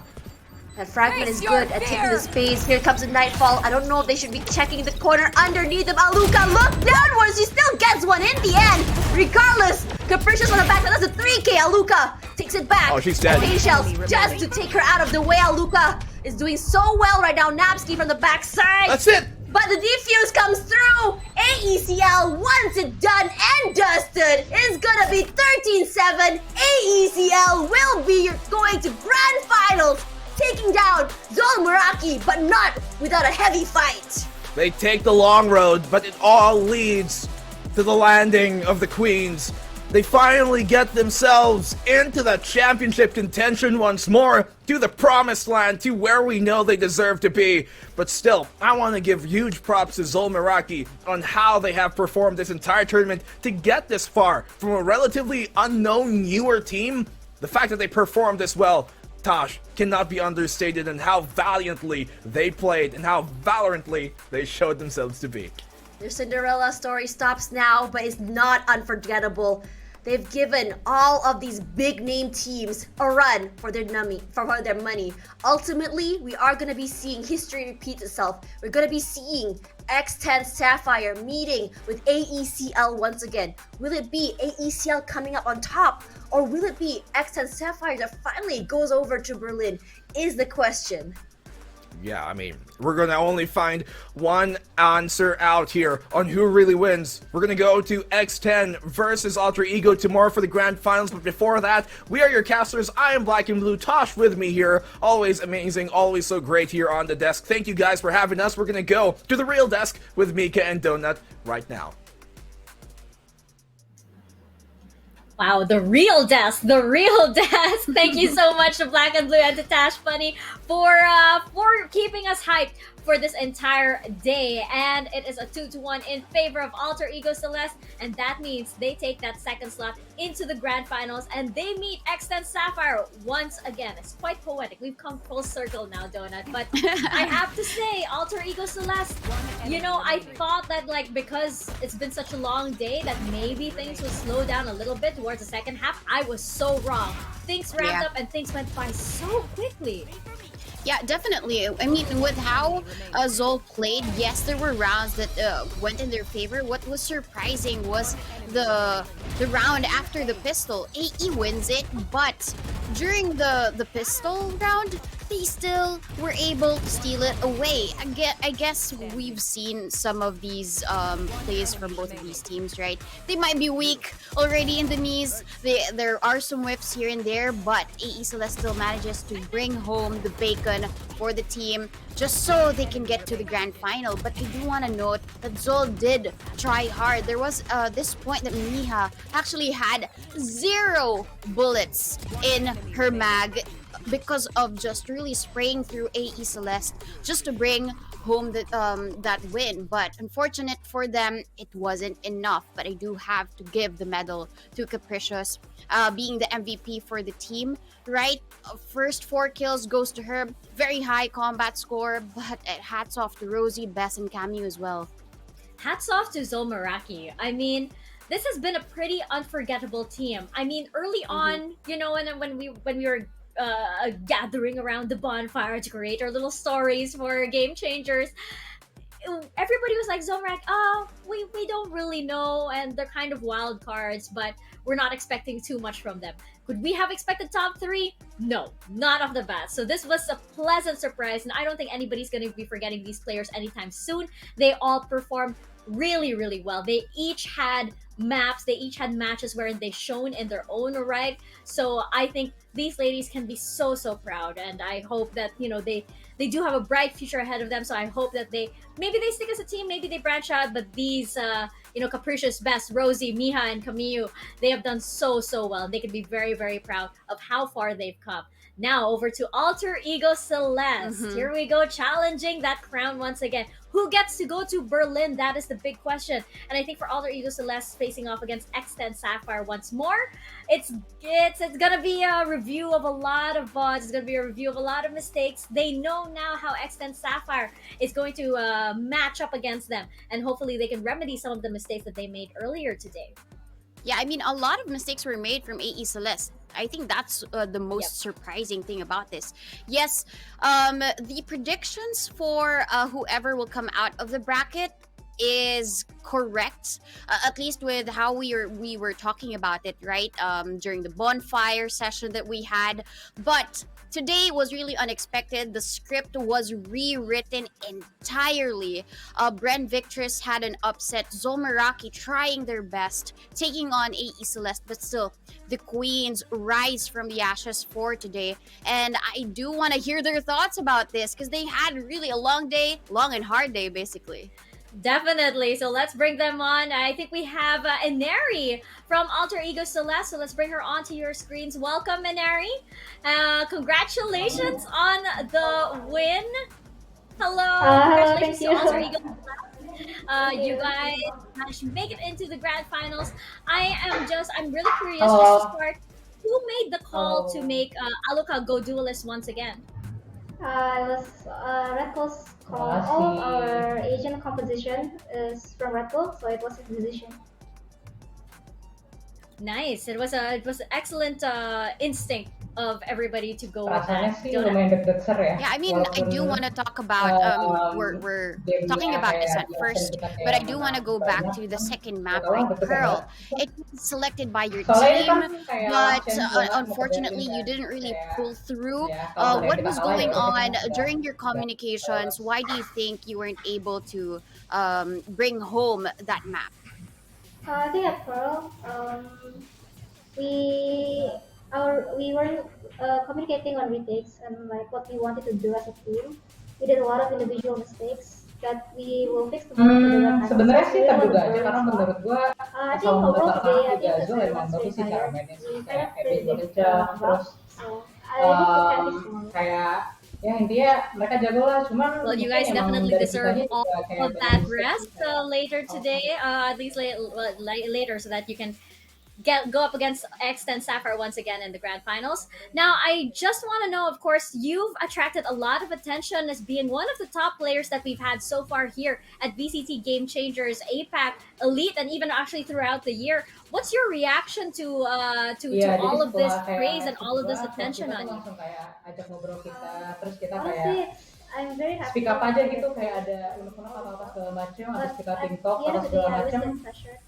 Ya, kita berusaha cheer aja gitu, semangatin satu sama lain, terus akhirnya bisa probably get a lot of hate, so it's kind of scary, it's very pressuring, but I think, I just learned to block it up as time goes by.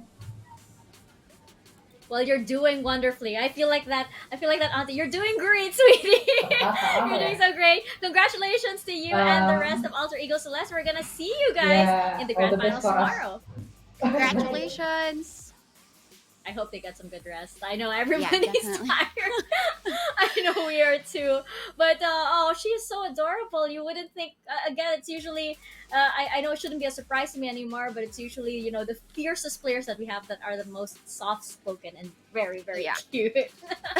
Well, even in the past series, like when the casters refer to her, they call her the El Diablo, right? La Diablo. And then you wouldn't really see that devil in her demeanor, right? She's so meek, but I'm very excited to see them play for tomorrow because they're going head to head against a team who beat them today. So it's gonna be reminiscent. I'm pretty sure that they will be reviewing some of their VODs before they sleep, or not unless they just really want to get that good night's sleep, so they're well and prepared for today, for tomorrow. Exactly, and X10 Sapphire once again meets Alter Ego Celeste in our grand finals tomorrow in a best of 5 series. Donut, just really curious. Do you think anything's gonna change with regards to tomorrow? I mean, I'm sure Alter Ego after today they're gonna get a good night's rest. I hope that the mistakes that they made today are not gonna reflect against X10 Cypher tomorrow. For example, I'm hoping to see a little bit more aggression, because that was what, they let X10 Sapphire earlier take that momentum and a little too much. Yeah, I think there is going to be a change of pace, right? We saw that earlier today. Alaka picking the Rays in Ascent. We want to see more of those types of plays, right? We've given Ineri a lot of the spotlight from before, but now we want to take it further. We want the spotlight to be on all of them, and even X and S. It's a best of 5 series. They've already taken on 6 maps for today, but for sure they're gonna give us a great showing for tomorrow. Yeah, very excited to see who is going to take that ticket to represent the APAC region in Berlin, in Germany, later this November. It's getting close. It's getting really close. Less than less than a month away. So it's going to be very exciting indeed. These are 2 teams that could not be more deserving of this grand final. So we hope to see you there to see which of these teams will again be representing our region. So I believe we start a little bit later tomorrow to give us a little bit more rest as well. But same time. No, not same time. Same place. Same virtual place. We'll see you guys here. Once again, I'm Mika Fabs, and this is Donut. Her hair still looks fabulous, even though mine sucks. I don't know how she does it, but we'll see you guys tomorrow. Yeah, I do have a one message. At least